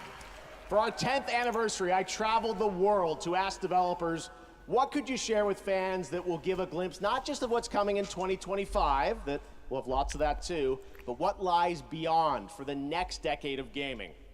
Tonight's first game announcement is an absolute honor to share with you. It comes from a Game of the Year winning studio whose immersive storytelling has thrilled players with every What's those reasons twist looking and like? turn. What's this So game? without further ado, Skyrim? here's a look Nah. at the unexpected. Be cool if it was Skyrim, but I doubt it. That's not how they would present it. Dearest daughter, I've watched ye grow from a devilishly curious child into a remarkably young lass with much grace, wisdom, and kindness. I thought this was Skyrim. Take I don't know why. easy times what shape us, nay. 'Tis how we rise to face the hard times what does that for us. You've an heart of gold. You've the spirit to overcome adversities aplenty. Darling, sweeten. Today's the day ye fill out your destiny.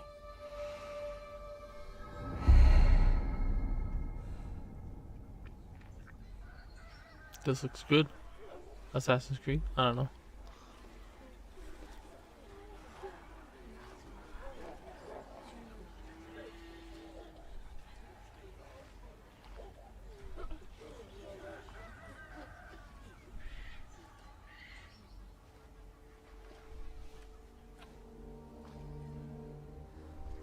Forgive me, daughter. 'Twere my only choice. I shall be the bringer of salvation.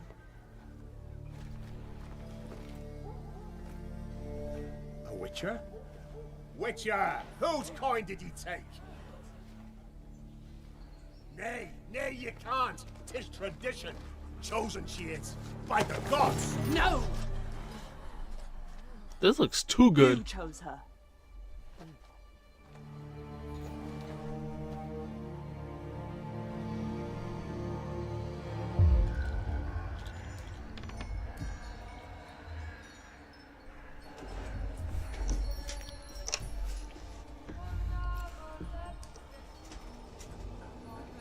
But unknown.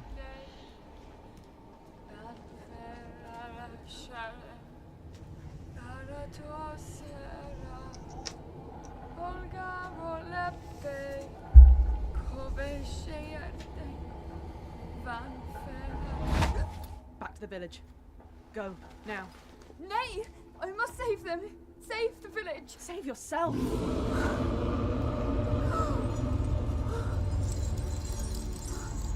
Run! To shelter! To your father! Run!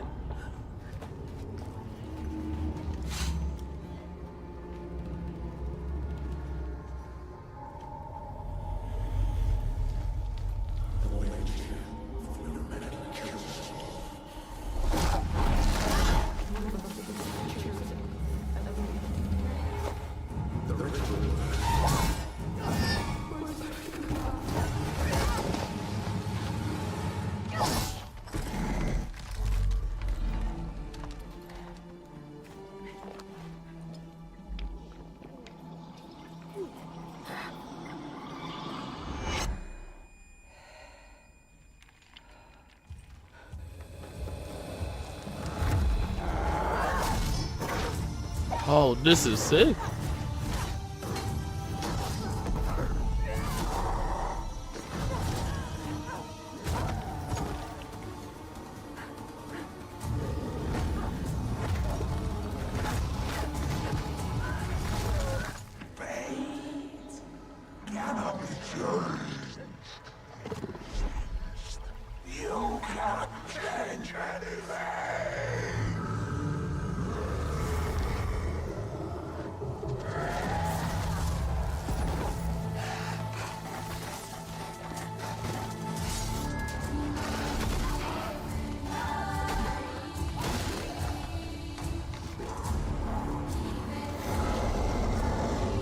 I can't imagine how this looks like in 4K. Probably.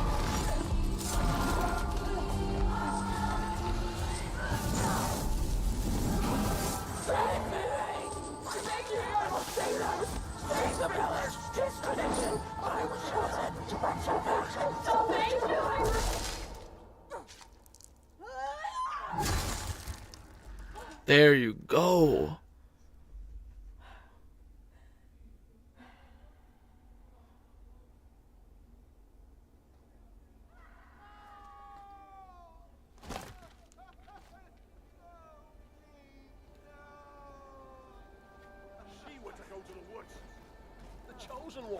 It's tradition! Oh no, no, no!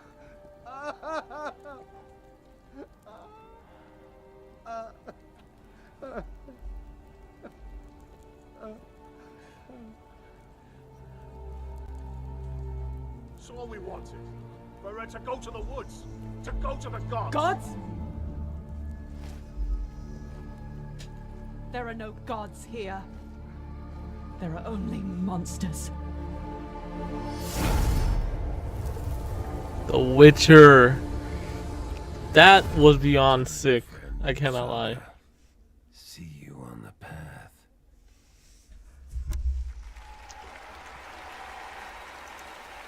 There you have it, the very first trailer for The Witcher 4 from CD Projekt Red. And yes, as you saw, obviously Suri will play the protagonist in that title, and we're very excited to hear more about it. You ready to have more fun? Because tonight, trust me, the surprises just keep coming all night long. Right now, I am proud to present a brand new standalone game. Please watch. Brand new standalone game. Snap. Skyrim. I always say Skyrim.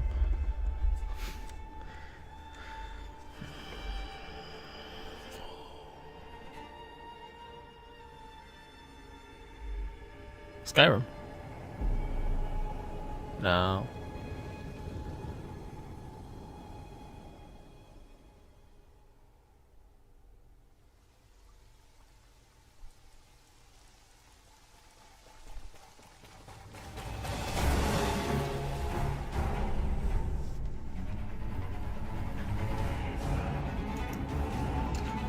Año Guioteo si será el nuevo personaje se veía rescatar su token como Dios sí. Sorry, I don't really speak. I don't know if that's Spanish. I don't think so. Oh, is this Elden Ring? Seekers of redemption, you were chosen, thrown together by forces beyond their control. What is this?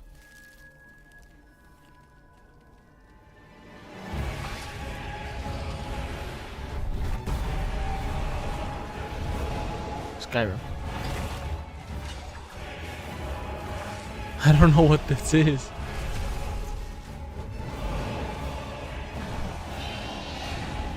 Oh wow. This Elden Ring maybe?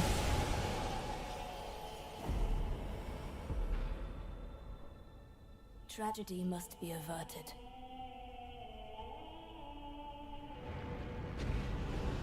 And for that, I need your help.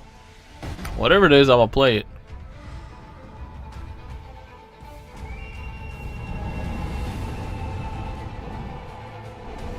Stand tall. The night is far from over.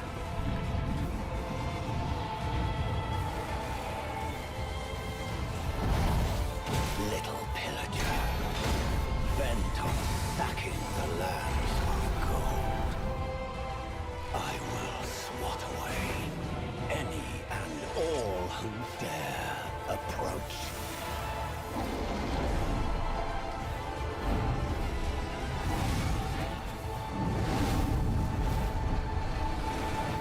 Band together and prepare to claim.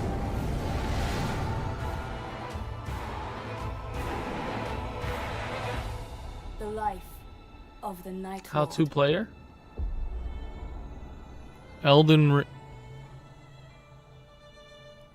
Elden Ring. Okay, okay. I don't know why, but I was thinking of Elder Scroll. I don't know why. Elden Ring, nice. Looks sick. The Night Rain. Damn, he's moving Now you know around. why I was so excited. There you have it. Elden Ring Night Raid is a new co-op action-adventure game from Bandai Namco Entertainment and From Software, the only studio that's won Game of the Year twice before here at the Game Awards, and it is coming next year, 2025. Now, trust me when I say we are just getting started. Some of the biggest surprises, believe it or not, are still to come, as well as performances by Snoop Dogg and 21 Pilots, and awards presented by previous winners like Hideo Kojima and Sam Lake. But right now, here's news on a new platform for one of this year's Game of the Year nominees. Tifa. Time to kick it up a notch. Snap. Dude, Tifa. I don't know. Anna. I don't know. Baki Hanma. I don't know. Marduk. That will though. The time has come. At last, our long-awaited reunion.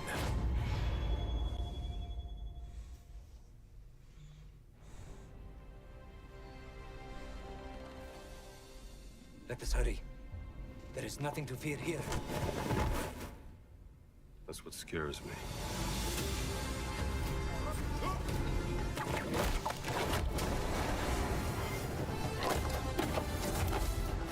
Hey.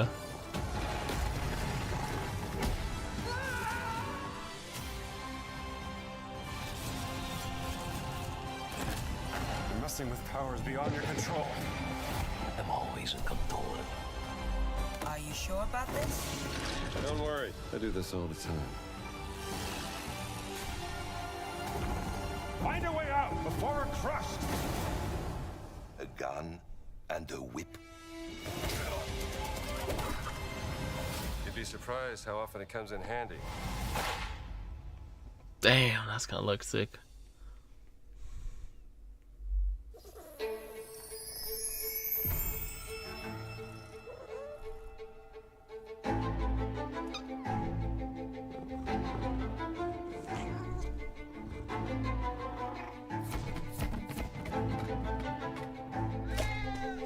What is happening?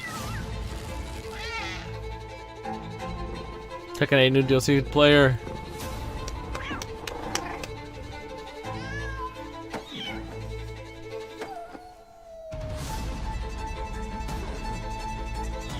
What are we looking at here?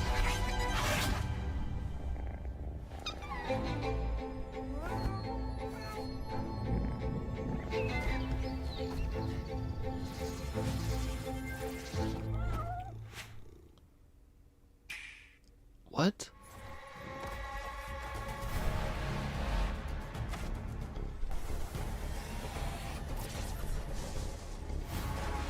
Oh, this one looks sick.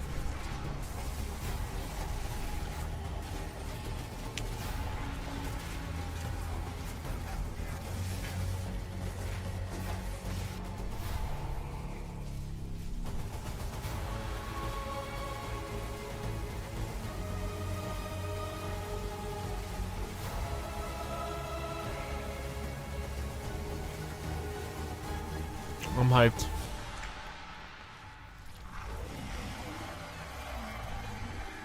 What's this one? Dude, some games I really wish to announce is that Elder Scroll, Skyrim, Tekken 8, the new DLC. I want Baki to be in that. Just 100%, please. Welcome back. I made it to the main show. You couldn't get rid of me that easily. For a limited time only, Prime members in the US can go to amazon.com/thegameawards to get up to 50% off select nominees: Final Fantasy VII Rebirth, Silent Hill 2, and Star Wars Outlaws. Interesting. From HBO's House of the Dragon, please welcome Abu Bakr Salim.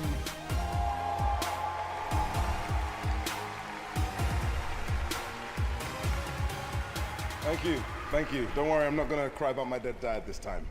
But I'm here to present an award that celebrates victory. Bro. The thrill of conquering your foes in a battle where physical and mental prowess collide in a struggle that feels like the most important fight of your life. And no, I'm not talking Read about it, boy. But I am talking about the best action game. Here are your nominees. Best action game? I'm pretty sure Tekken's involved. Action game. Wukong.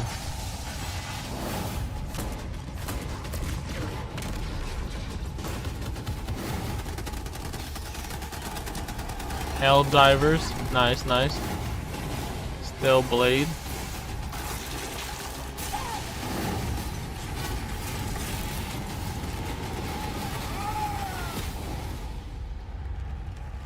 Oh, there's no God of War. Yeah, And the Game Award goes to Wukong, bro. Black Myth Wukong. Oh yeah. What you know about that though?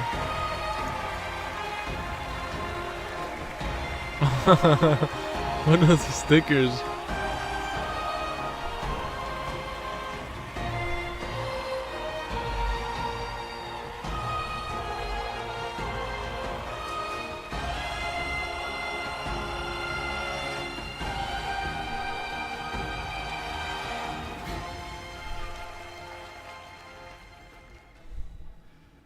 谢谢大家。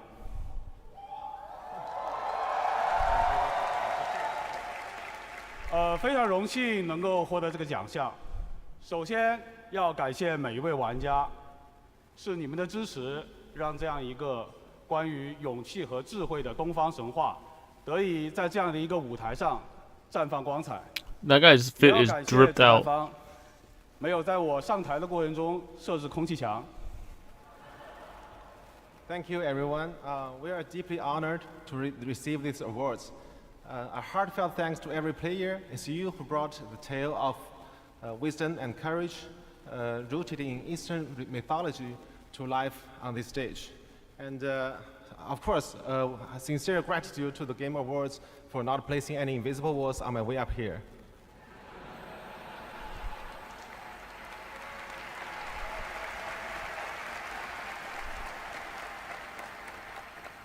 这份荣誉属于团队的每一位成员，也属于在幕后默默支持我们的家人和朋友们。如果没有你们，我现在大概率还在调试和增强二郎神，而不是代表团队站在这里领这个沉重的铁坨坨。This award belongs to every single member of our team, as well as our family and friends who have supported us behind the scene. Without you, I'd be like sitting at home testing and buffing Erlang instead of standing here representing our team.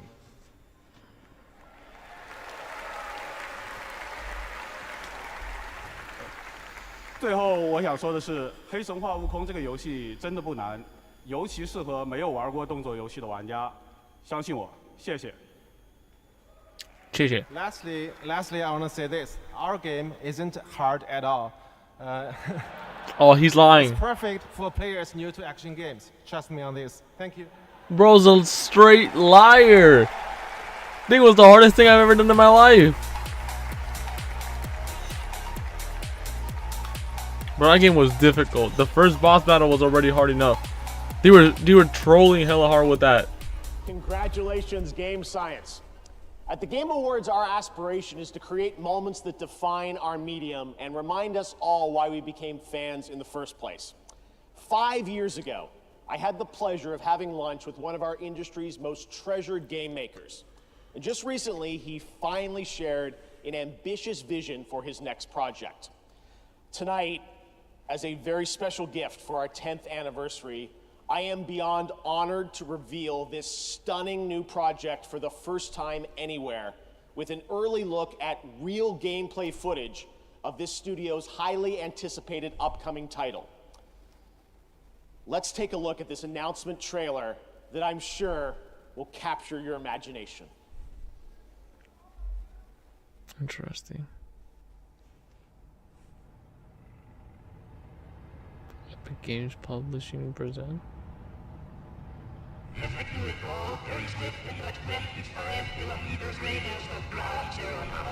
These trailers of the game are so crazy.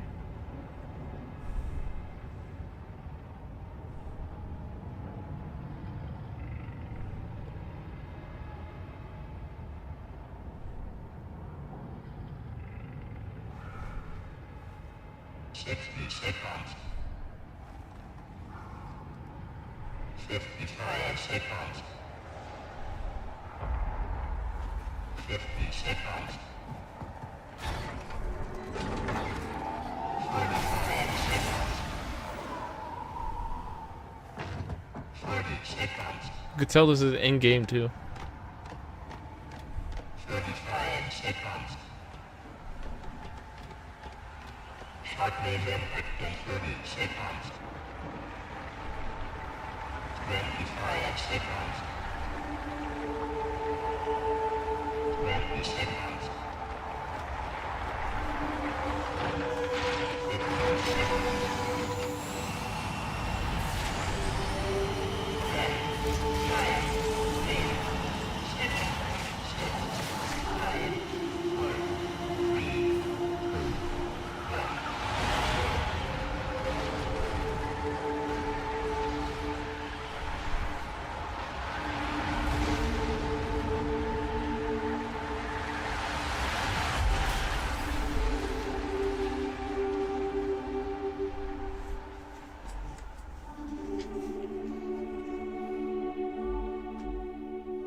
That was your early first look at the untitled next project from Fumito Ueda-san, a creator who pushes our medium forward with each of his incredible creations, You can just feel the emotional depth of that game in that beautiful piece.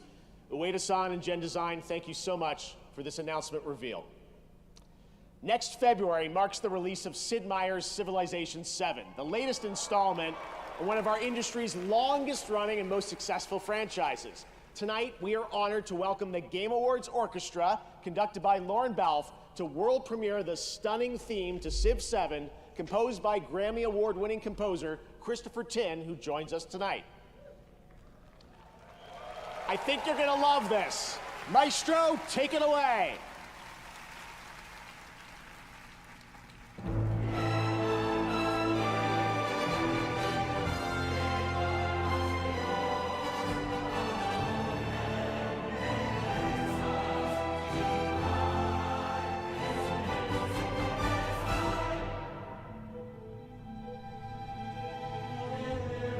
Hey, you and me both, bro.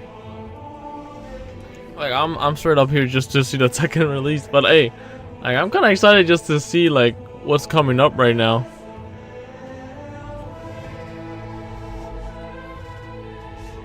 Some of these trailers are actually pretty good. I won't lie. Some of these trailers are good.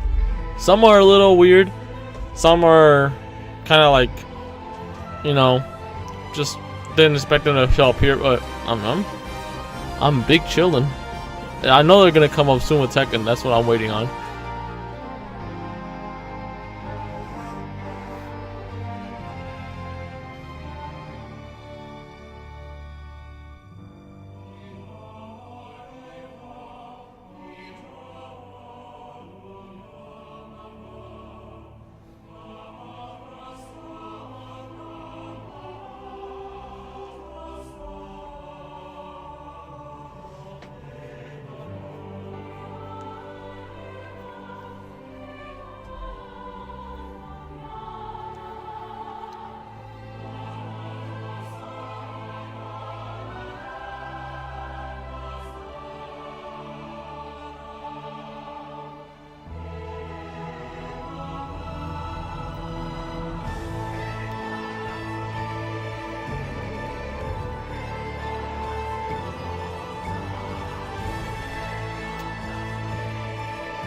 Beautiful orchestra.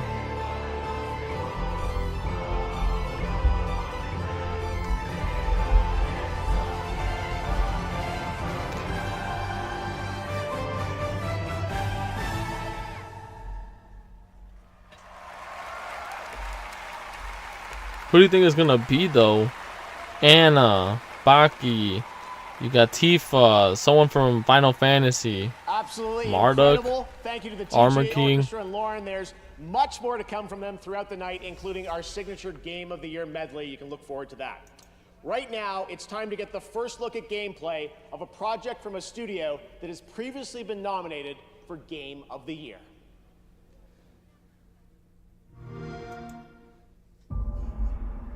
Okay. From the studio that brought you Star Wars: Knights of the Old Republic, Part 2. Neverwinter Nights, Part 2. And Fallout 3, Part 2. New Vegas. New Vegas. I heard that. Comes a completely original Part 2. Oh. And like all good sequels, we've included everything that should have been in the first game. More action. More weapons. And more graphics.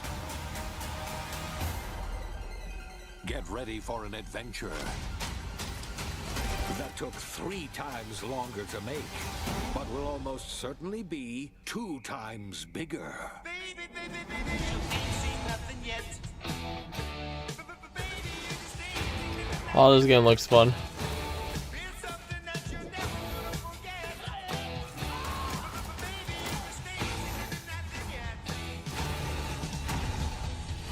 In 2025, welcome back to the future. Try not to break it. again. The Outer Worlds 2. I'm not interested in hiring any more idiots. I'm looking for people of tact and vision and perspicacity. 2025 is bold, especially considering GTA might come out that time. Please welcome the director of Hazelight Studios, winner of Game of the Year for It Takes Two, Joseph Fares. All right, I can't tell you how pumped and excited I am to be here today to show you our next thing. I mean, I'm telling you, at Hazelight, we have a saying where we say, we fuck shit up without fucking up. And no, listen. This time, it's some next level shit, I'm telling you. I mean, no, what we're gonna show you is gonna be amazing. I know I sound cocky, but it's really hard not to be cocky when you have a game like this. Are you ready? All right, let's roll Hazelight's next co-op adventure. Go.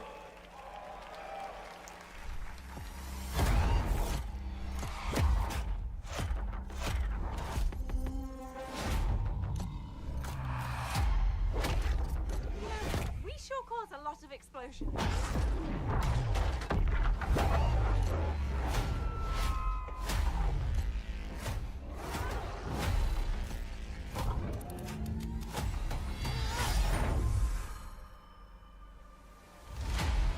Okay, you better get ready, because I'm about to show you Hazelight's next co-op adventure called Split Fiction. Now, let me tell you this, get ready for a ride.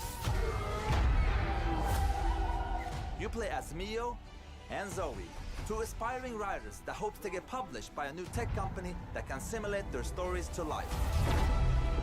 I can't do this. Please calm down. It's time. You can't shut. No!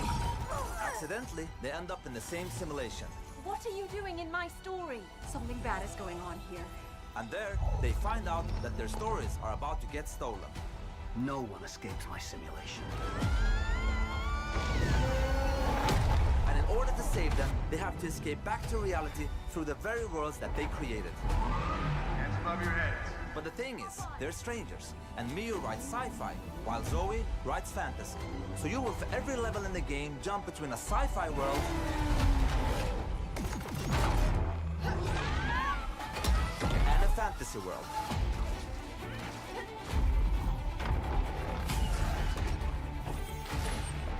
We at Hazelight love variation, and you'll have a unique mechanic for every level. Let me give you some examples. In this level, you start out by finding dragon eggs that hatch. Hey, stop licking. And then, they become a little bit bigger dragons with new abilities. But in the end, they grow up to be full-ass dragons. And now, you can fly around and kick ass. In another level, you play these ball droids that can magnetize and shift to different forms. And then, the droids become your exosuits. And you can now attack and hack different objects. Here's another one. You play as pigs, and they later become... Anyway, let's not talk about that level for now. And as always, with the Friends Pass, you only need to buy one copy of the game to play it with your friend online. That's what Hazelight is about. No loot boxes, no microtransactions, and no bullshit. You just get the game. You have unpaid parking tickets. Time to die. Excuse me? Dying for unpaid parking tickets, bruh.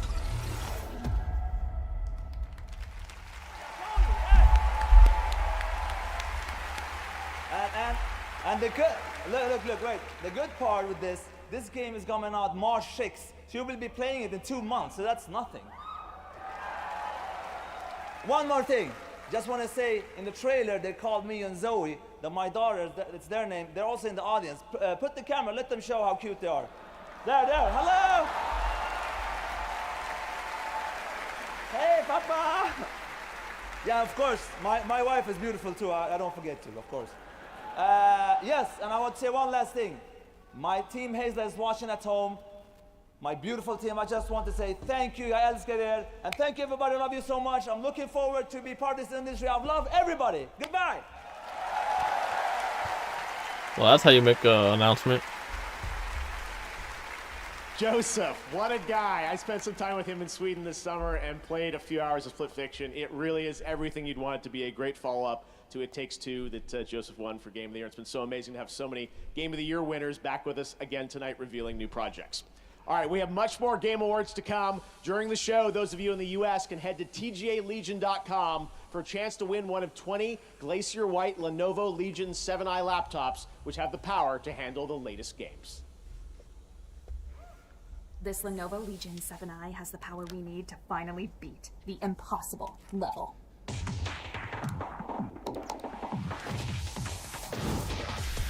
Screens are so high I can see every NPC. Oh, except that one!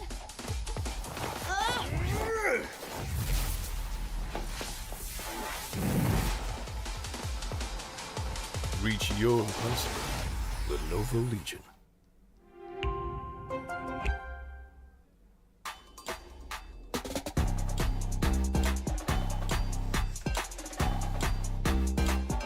I swear we're almost there.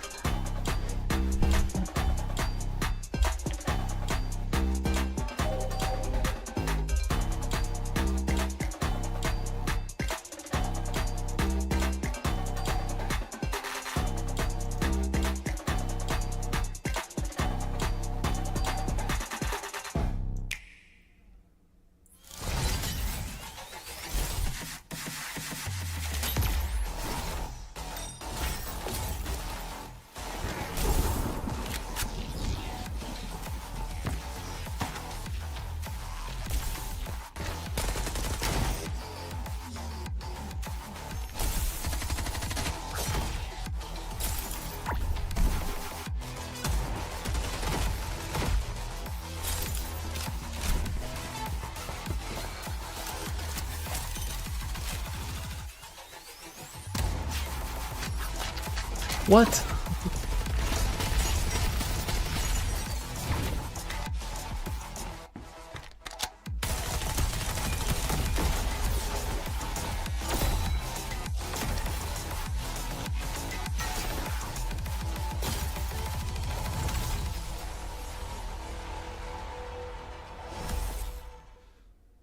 The world's best gaming processor, advanced by AMD.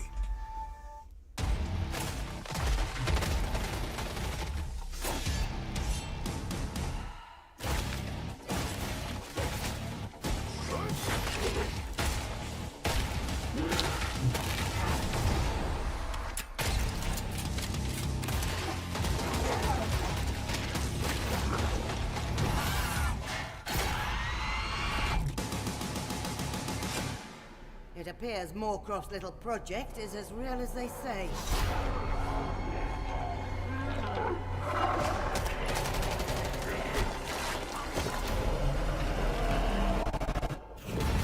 Let's start the party.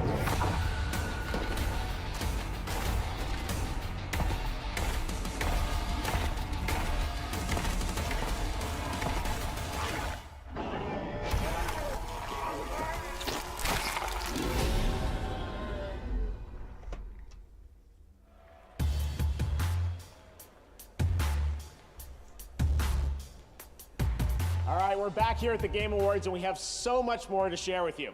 Now, when we created the TGA in 2014, I wanted to celebrate the people who devote their lives to entertaining and sometimes comforting or affecting us through video games.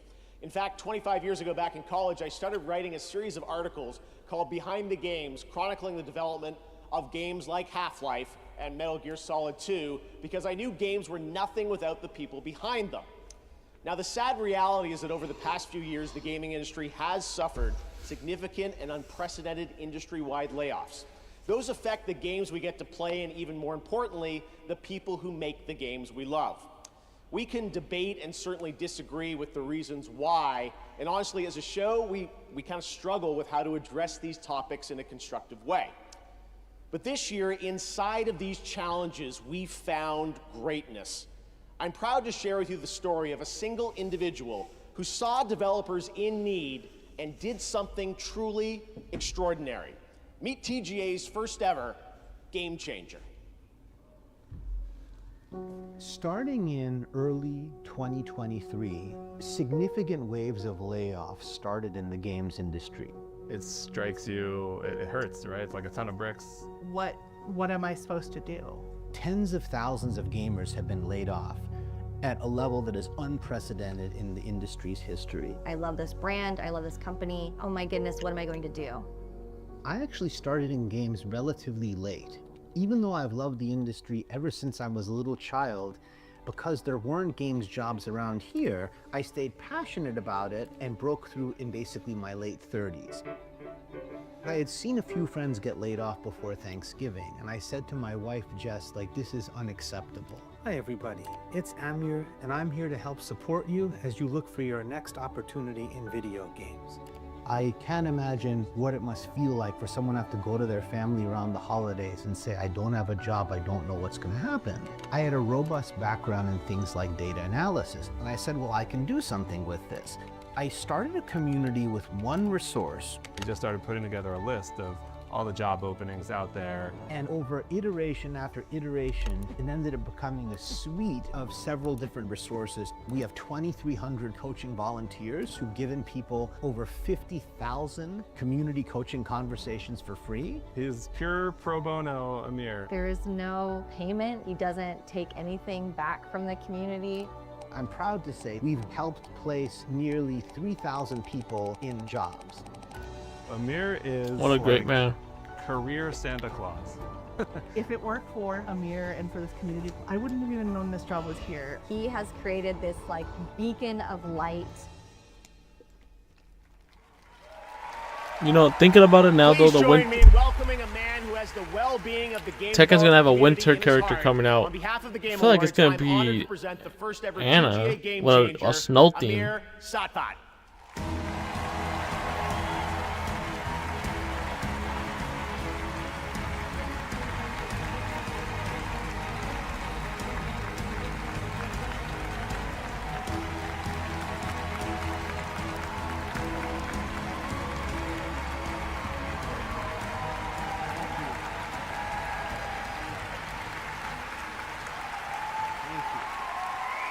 Where's Harada-san?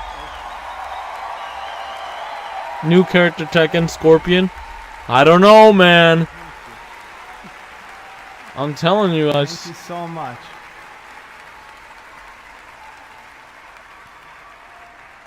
Thank you so much. No, you're breathtaking.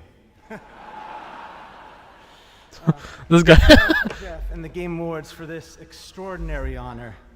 I can't help but say that I love video games with all my heart. To all game makers everywhere, you are seen and treasured, and our community will always be there to help you. Over the last 3 years, we've lost more than 34,000 jobs, a staggering amount of games experience eliminated. This has consequences. You can't make great games without great people.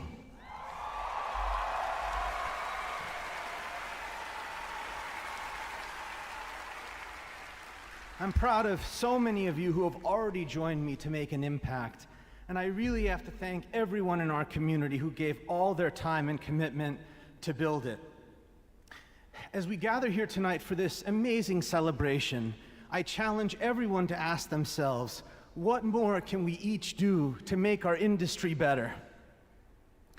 I dedicate this to my grandparents in heaven and to our Game Awards watch party back home, my wife, our 3 sons, and my parents, who awesome guy.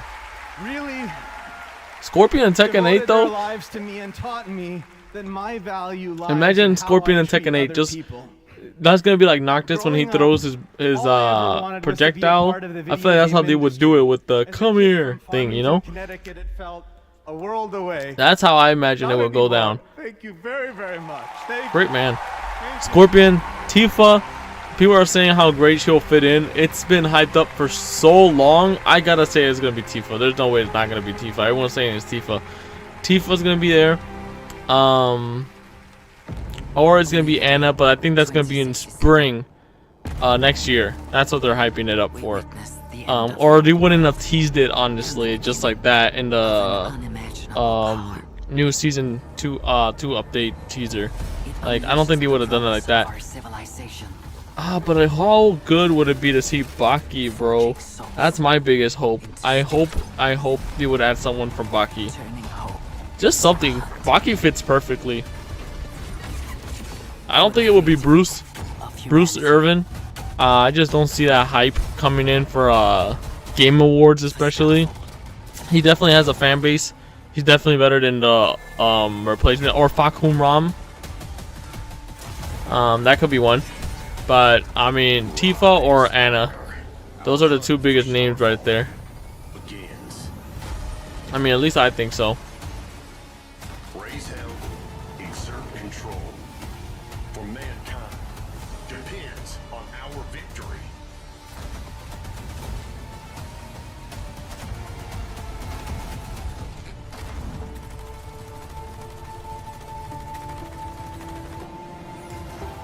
You will face a new power and devastating enemies. But this is your time. Unleash the hunter within.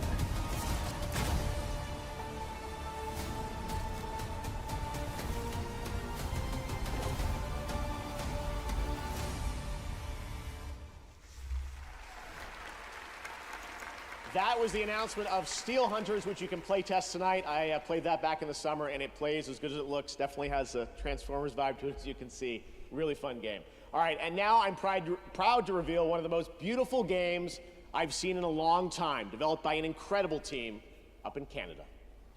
Interesting. Oh. Canadian hospitality all about.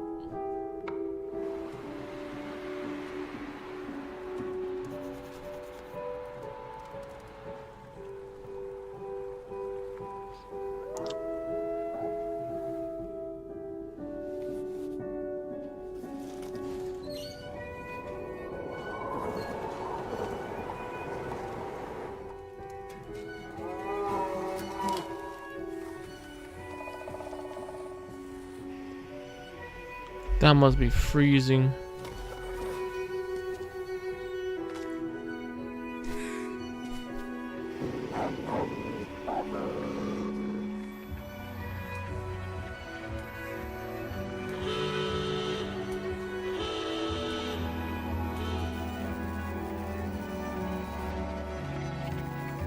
Black Frost. Ooh, it has an axe as a. See, that's pretty good.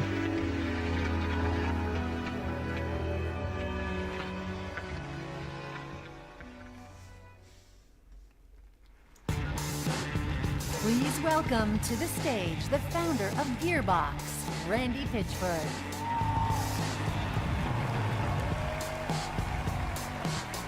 Borderlands fans know why I'm here, right? This is the moment. Everybody at Gearbox is watching right now, and I'm kind of freaking out. Listen, this is the thing. You fans of Borderlands, you're why we fight. Spoiler: Winter is going to be Fakum Ram. What's your source? Because I don't know about that. I mean, he's pretty good though. We're all giving it pretty popular. I'm not saying he's not. Everything we have into this game, and listen, I can go on talking about Borderlands 4, or I could just show you Borderlands 4. Who wants me to keep talking? Anybody? And who wants me to roll the trailer for Borderlands Mother Fluffin' 4? Let's go. As you wish. The world premiere first look at Borderlands 4.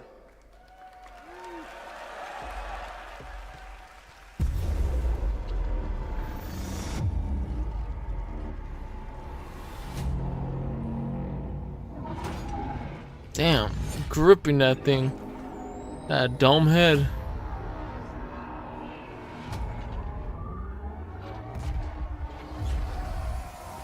Looks great.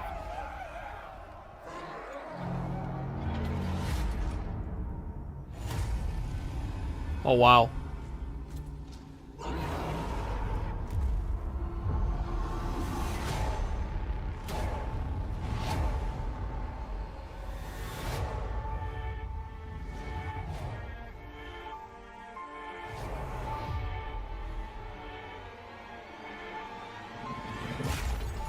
Summer.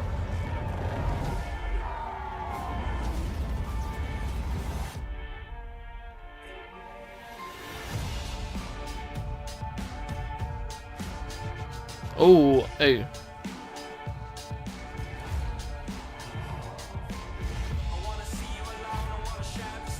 This looks sick.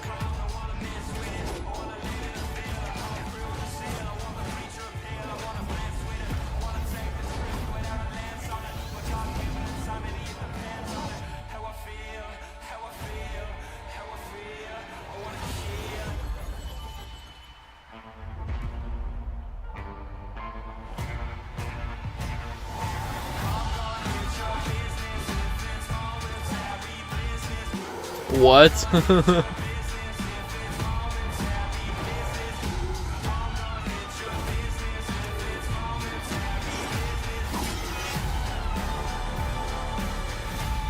Borderlands 4.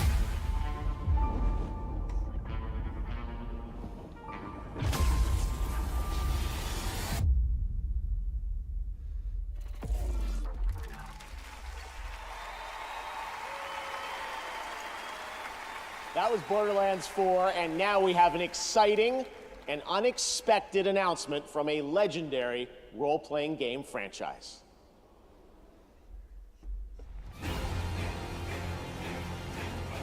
On this, my sword I swear, to shield the Firebird's flame forevermore. Role-playing game, you say? You hate? I hate how long this is. What? And I. Jin? What's Jin doing in this?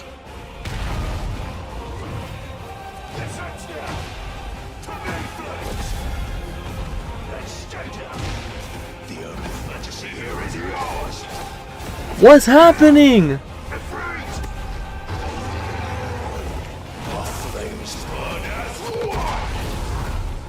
Wait, what?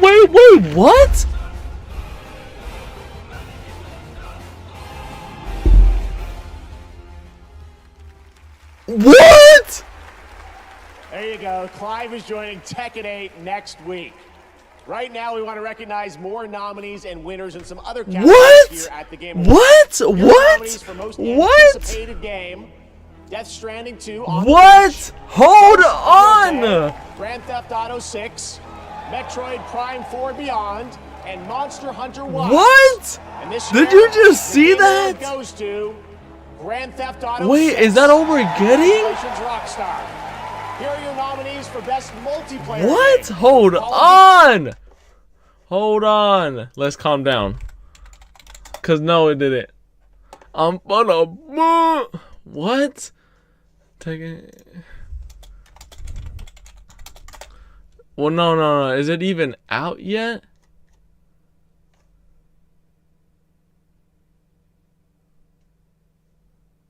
No, it hasn't even shown anything yet. Dude, what? We gotta look at that again. Us to show up, it will be sooner. What? Bro, wait, what? He does like space magic. Oh my god, this isn't the one. Metaphor ReFantasia. Can you believe what we just saw? We have many more awards to come in the game. An unexpected announcement from a legendary role-playing game franchise. Legendary roleplay. Dude, what is this? This isn't Tekken. Sword I swear, to shield the Firebird's flame forevermore. This is for real in Tekken? Or what is this?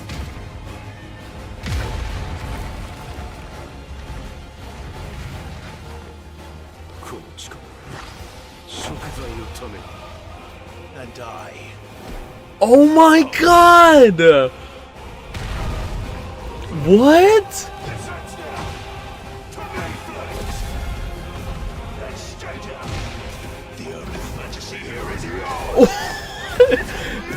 What? A GTA trailer? What? What's happening? Hold on. This is ridiculous. Okay, Clive. What? I'm gonna poop. I can't, bro. GTA 6 There you just. go. Clive is joining Tekken 8 next week. Next. Right now, we want to recognize more nominees and winners. Oh my in some God, other wait, categories and then here at what? the Game Awards. Here are the nominees for most anticipated game. It will not be easy. This man just hyped me up like that. Come on, GTA 6 is in it now. You are this world's only hope. Come on, I lied. Bruh. Let's look at that again. Hold on, hold on. We gotta take that in slow. This is the new stage? My sword, I swear. On this, my sword, I swear. Shield the firebird's flame forevermore. I should. Oh my god. And then Jin has his own?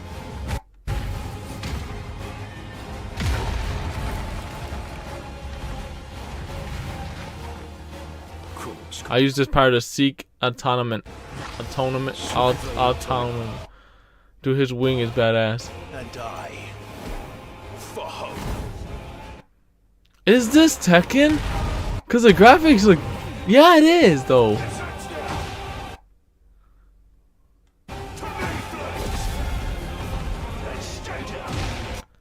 And that's his rage art for sure.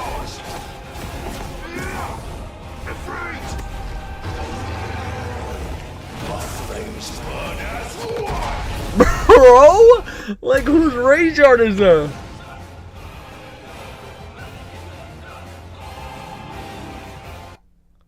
December 16th, 72-hour early access for those who pre-ordered. What? What? Did we get a trailer or is it mainly just? There you go. Clive is joining Tekken 8 next week. Oh my god!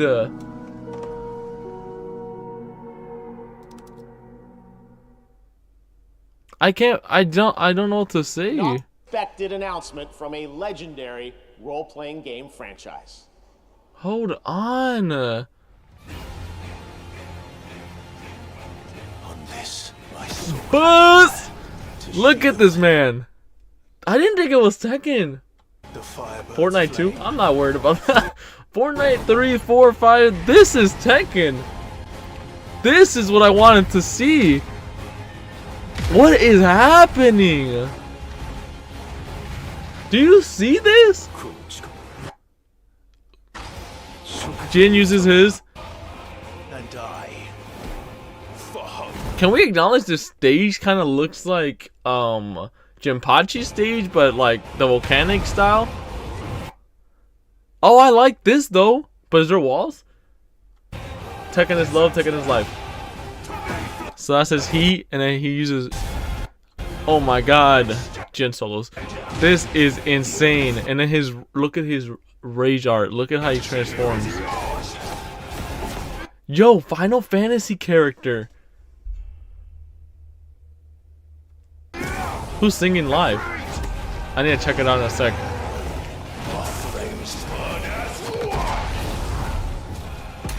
Oh my god.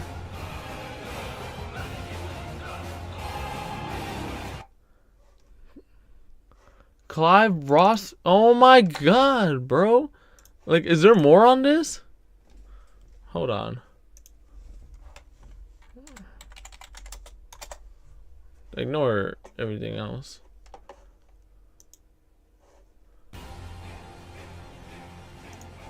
On this, my sword, I swear, to shield the firebird's flame forevermore. This is insane. I swear, right?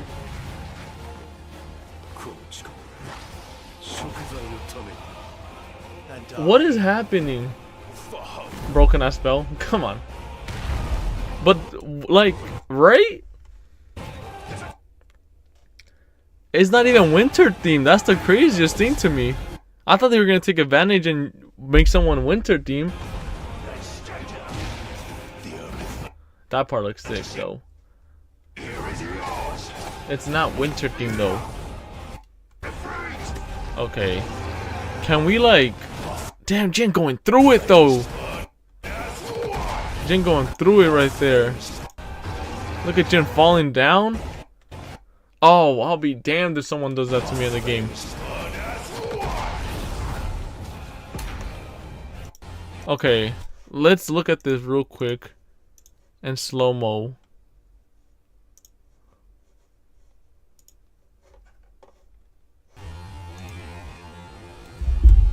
Here looks badass. Nice, but I'm not even sure what this is. Like, is this the... This is probably just the stage, right? Just a stage.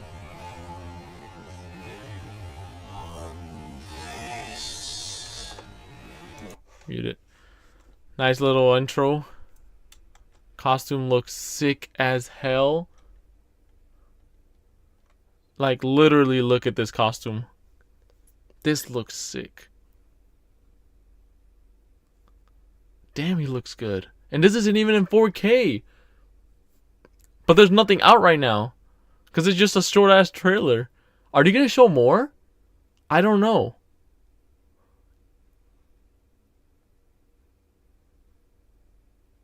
Okay. This looks in. I don't even understand what's happening. This could be a whole new story mode for all I know. Because this looks ridiculous. Is this their character interaction? Like, bro? What if Tekken 9? We just got started with season 2. What do you... I don't understand. We're already on 9. This... Okay, this is probably a stage... switch. When you, like, switch around. When, like, look at them in the background. And you got your demons fighting in the background. This is crazy. This is crazy. This is crazy. Jin looks sick. I use his power to see autonomy. Can I don't know how to say that. Autonomous? Dude. Jin's costume is nice, but compared to like look at the armor he has on. Like, I wished he had a different fit on for Jin. Like the one in Tekken 6 where it was white, that like not even night armor, just like he looked goated. It's not the winter DLC character reveal? Are you sure? It's probably not, actually, now that you mention it. But no, it is. Because it's coming out in a week. That is the winter character. There's no... I don't think there's any... Like, there's no way it's someone else. Oh my god, look at him go. Look at that ignite. Oh my goodness. And then his heat launches like that. Yep. Similar to Double Jin's, kinda. Only way better. And then... Ooh. Nice little... Can I ban? I'm not sure what's going on. Oh my god, the only fantasy here is yours. Look at him. Look at his... Oh my god, his aura. Bro.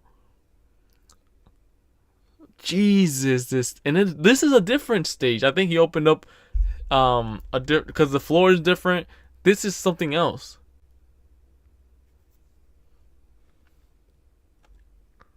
What is happening?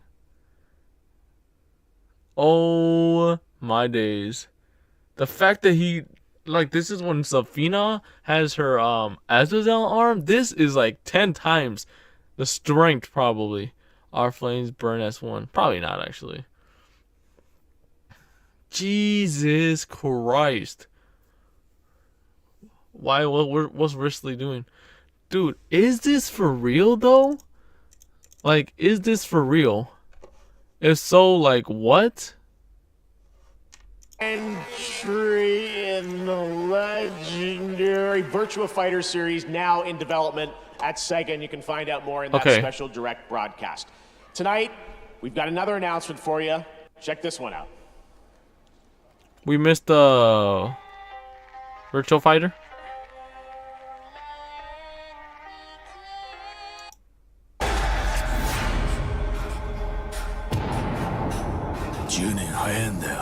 Junie 자연다요. Oh.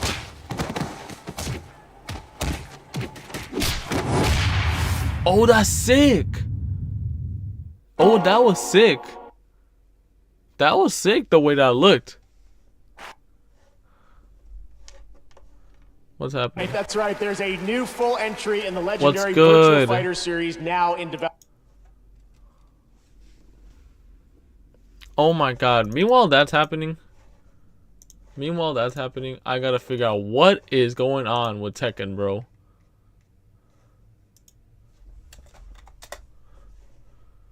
Like, hello?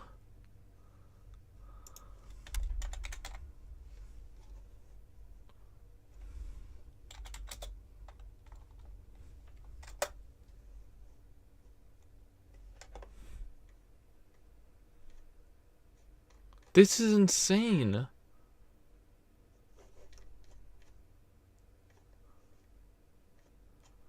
We don't even have any info yet. Like, it's just straight up trailer and that's it. Let's see what these show.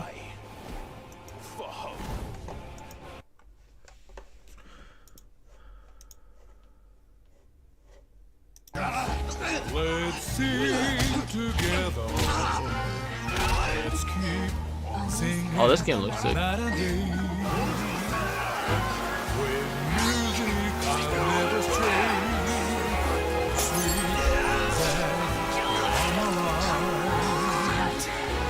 Okay, announcement but not the reveal. Just the announcement but not the reveal, but like, what? What? Like, Jesus Christ. Real quick.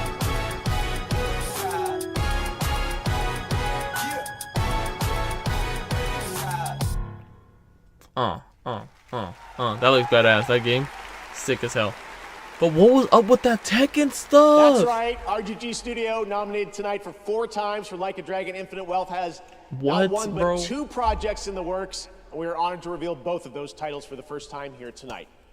Now to present our next award, please join me in welcoming a dear friend who also happens to be one of our industry's most innovative creative spirits. He's been with us since the very beginning of TGA in 2014 and is currently hard at work on Death Stranding 2 on the beach and OD. Please welcome an industry icon, Hideo Kojima!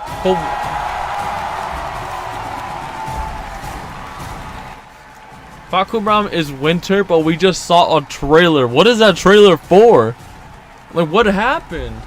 Hold on. Meanwhile, that's happening. Like, what is this? What do we call this?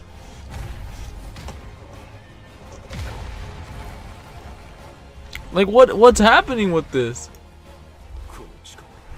Are we not gonna acknowledge this just happened?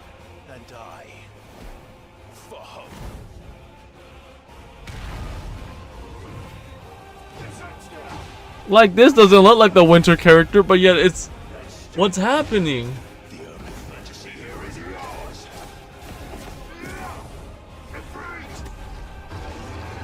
Oh my god, bro.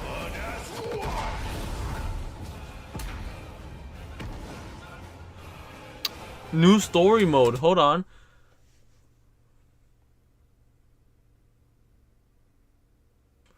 Early access December 21st.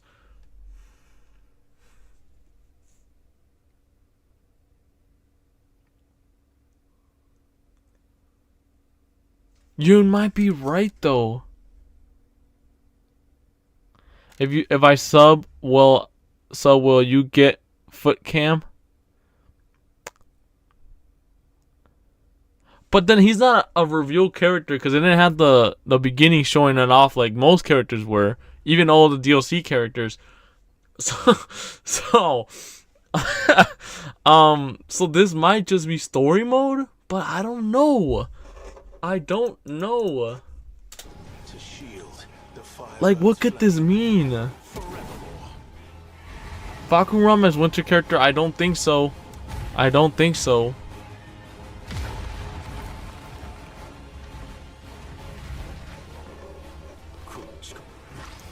Oh, hold on, let's start it from the beginning, actually. This might be story mode, actually.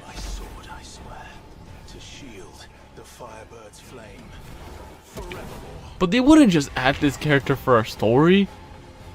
Like, right? That's just a lot of work.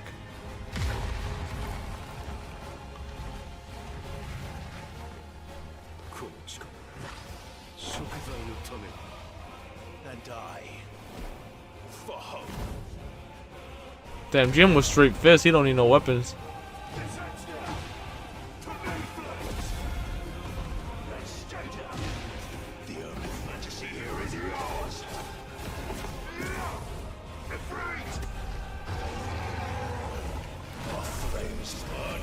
You hate Tekken?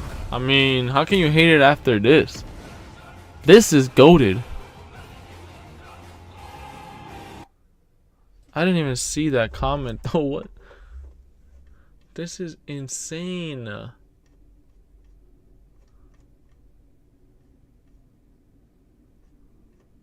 What? Insane, I'm telling you. Thank you so much. Insane.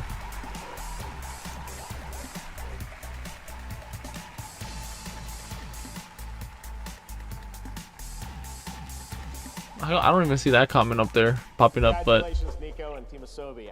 And now let's journey to another world for our next announcement. God, did we just, like, what should we do? I don't know if this is the trailer. Type PO in your search history. You almost got me there.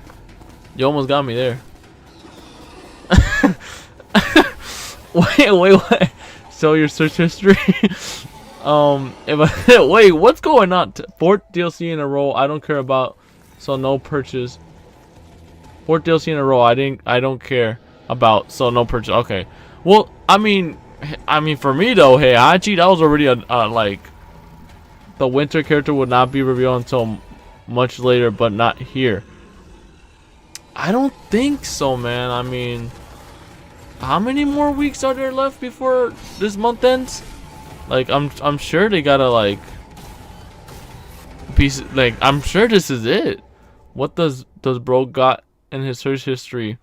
You'll never know. If I saw you right now, you just call the cops on me. The winter characters will not reveal until much later, but not here. Oh, I just read that. Winter arc. You guys are understanding. Winter character is through December, October, November, December. Like, that's like the only gap they got. If they reveal it later on, then it's gonna already be too late. Why would they reveal this character for? Like, there's no point in that. Wait, what's going on over here? There's too much going on. Attention to the following announcements. And remember, freedom conquers all. I thought it would be Tifa too. They arrived without warning. You want a refund? Did you even buy the game? Laying waste to a peaceful. Am I the only one baffled though? Can we look at it one more time though? Look at it just one more time. Tekken 8 Clive character reveal and gameplay trailer.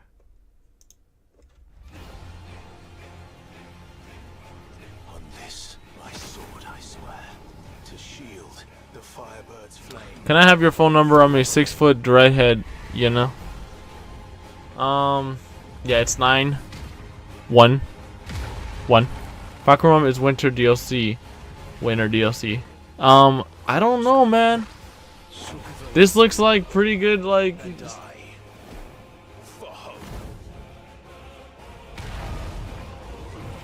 Okay, a lot of people don't like that it was Tifa. And here I didn't think they could mess it up. First Noctis in 7 and now Clive in 8. Both Final Fantasy characters were brought in Tekken already.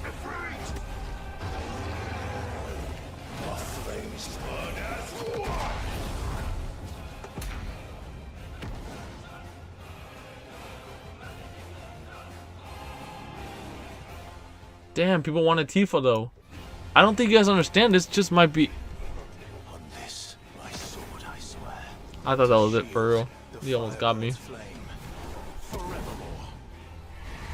You just gotta believe. I mean, looks like this is it. Looks like this is the character. On this, my sword, I swear, to shield the Firebird's flame forevermore.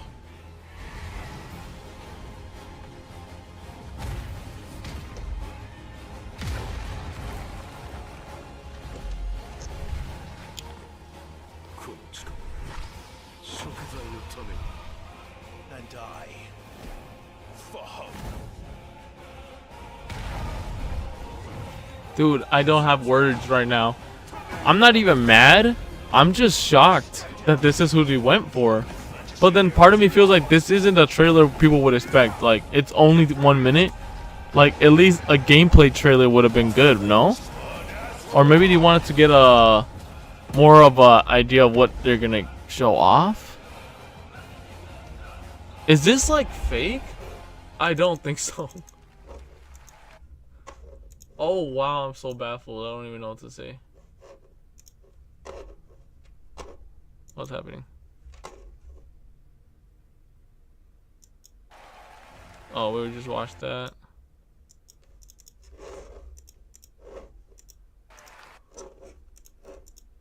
What's going on?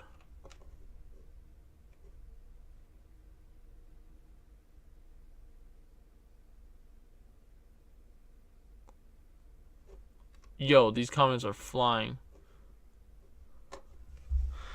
The Game Award crashed too. It's not winter character, but yet, like, I guess they would have shown that little lock thing.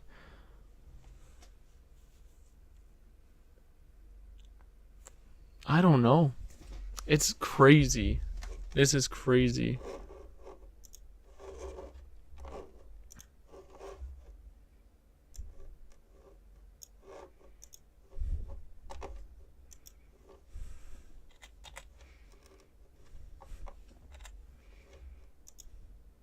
Hopefully it doesn't open it. That's what else. Okay. It's insane, dude. I'm as baffled as the next person.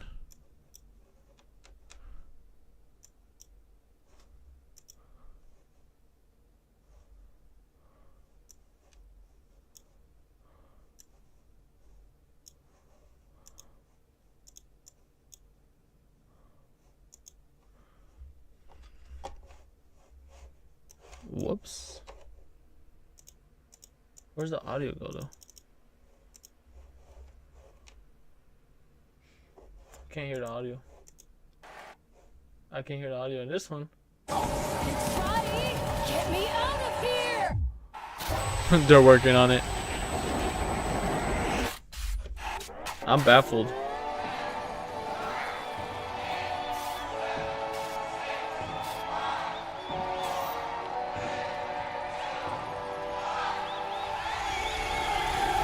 People saying that's not the winter characters, the crazier part, in my opinion, because like, in my opinion, it's obvious that it is. That looks great, and if you're watching TGA on Twitch or Steam, you can get a free Nyx Warframe tonight during the show. Still to come, Snoop Dogg takes the stage with world premiere new music and the Game Awards Orchestra returns. But first, earlier this year, Palworld took over the internet and broke records for the independent studio Pocket Pair. Tonight, we have a first look at the game's next update.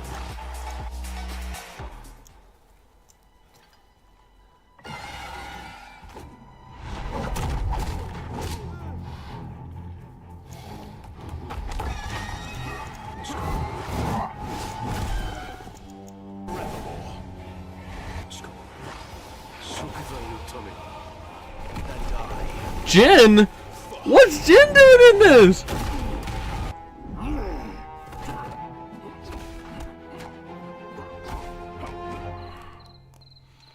Hey, can you lead a horse to water? What? Let me see. No, I can't, unfortunately.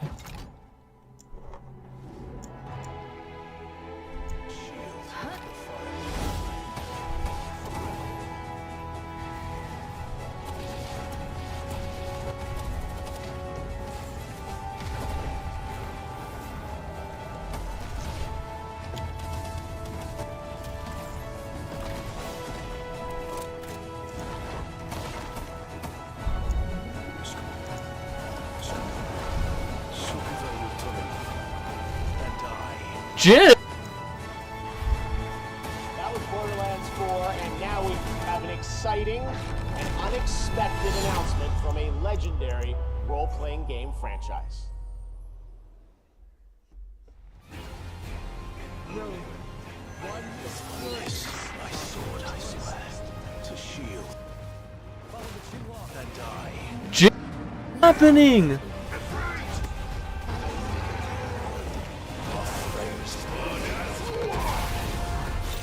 Wait, what?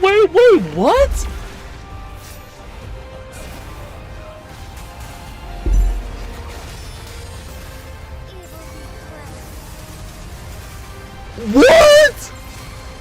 There you go. Clive is joining Tekken 8 next week. Right now, we want to recognize more nominees and winners in some other categories here at the Game Awards. What? Anticipated game, Death Stranding 2. What? In the celebration. I too am curious to see what you've seen. Hold on! Grand Theft Auto 6, Metroid Prime 4 Beyond, and Monster Hunter 1. What? Did you just see that? Goes to Grand Theft Auto Wait, 6, is that all we're getting? Rockstar. Here are your nominees for Best Multiplayer. What? Hold on!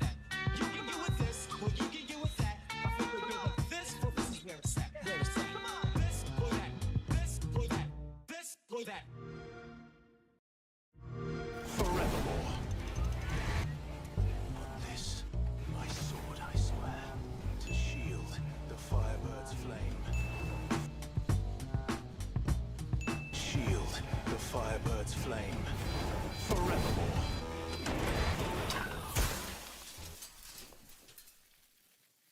Forevermore. Forevermore. Creativity unrivaled anywhere.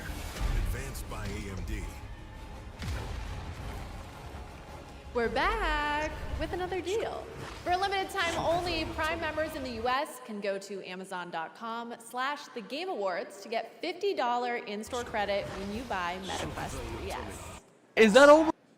From Yacht Club Games, Forgetting? winner of Best Independent Game at the first Game Awards. Oh my god. Please welcome Celia Schilling and Sean Velasco. Dude. Legendary roleplay. Dude, what is this? 10 years ago, we were This called isn't on stage, Tekken.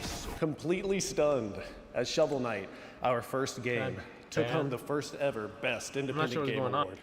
Cool. Now, It's so like, what?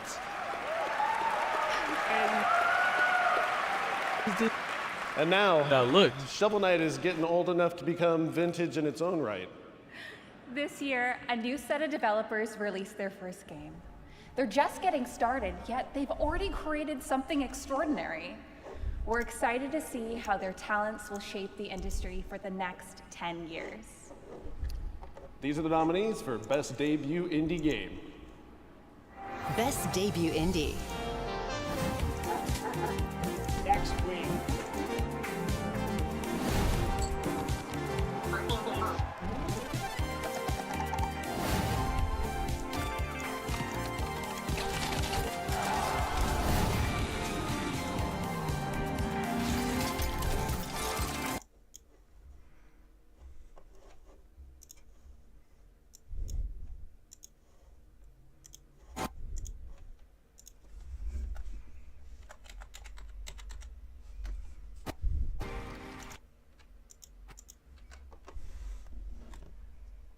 Oh, the Game Awards is bugging out.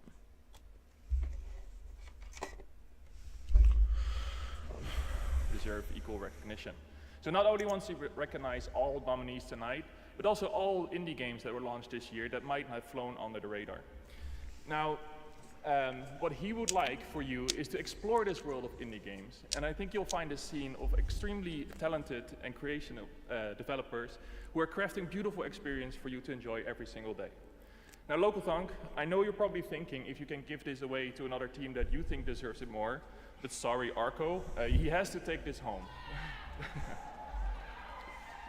So, Local Thunk, you have I'm baffled. this, and you deserve this. And everyone at PlayStation is just so proud of you, of what you've done. And I hope that at least tonight, you get to enjoy this. Thank you.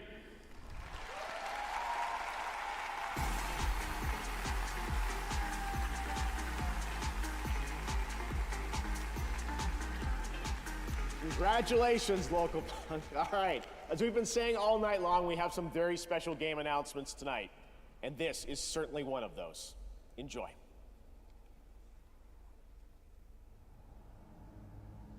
Oh, I thought that was Tekken.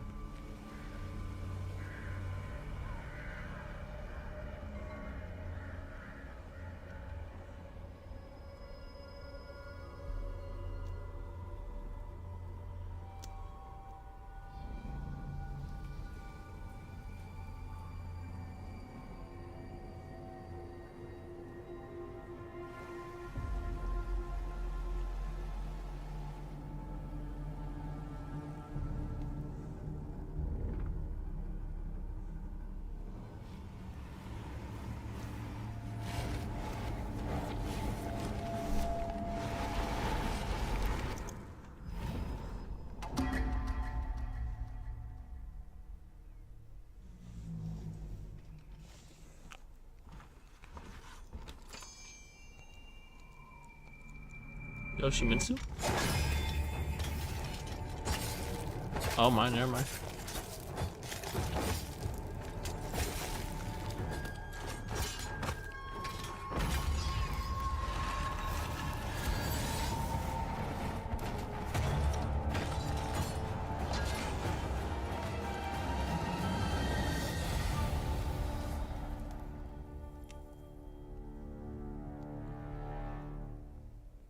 Feels like I'm getting less human by the minute. 2026, god damn. Insane. Insane.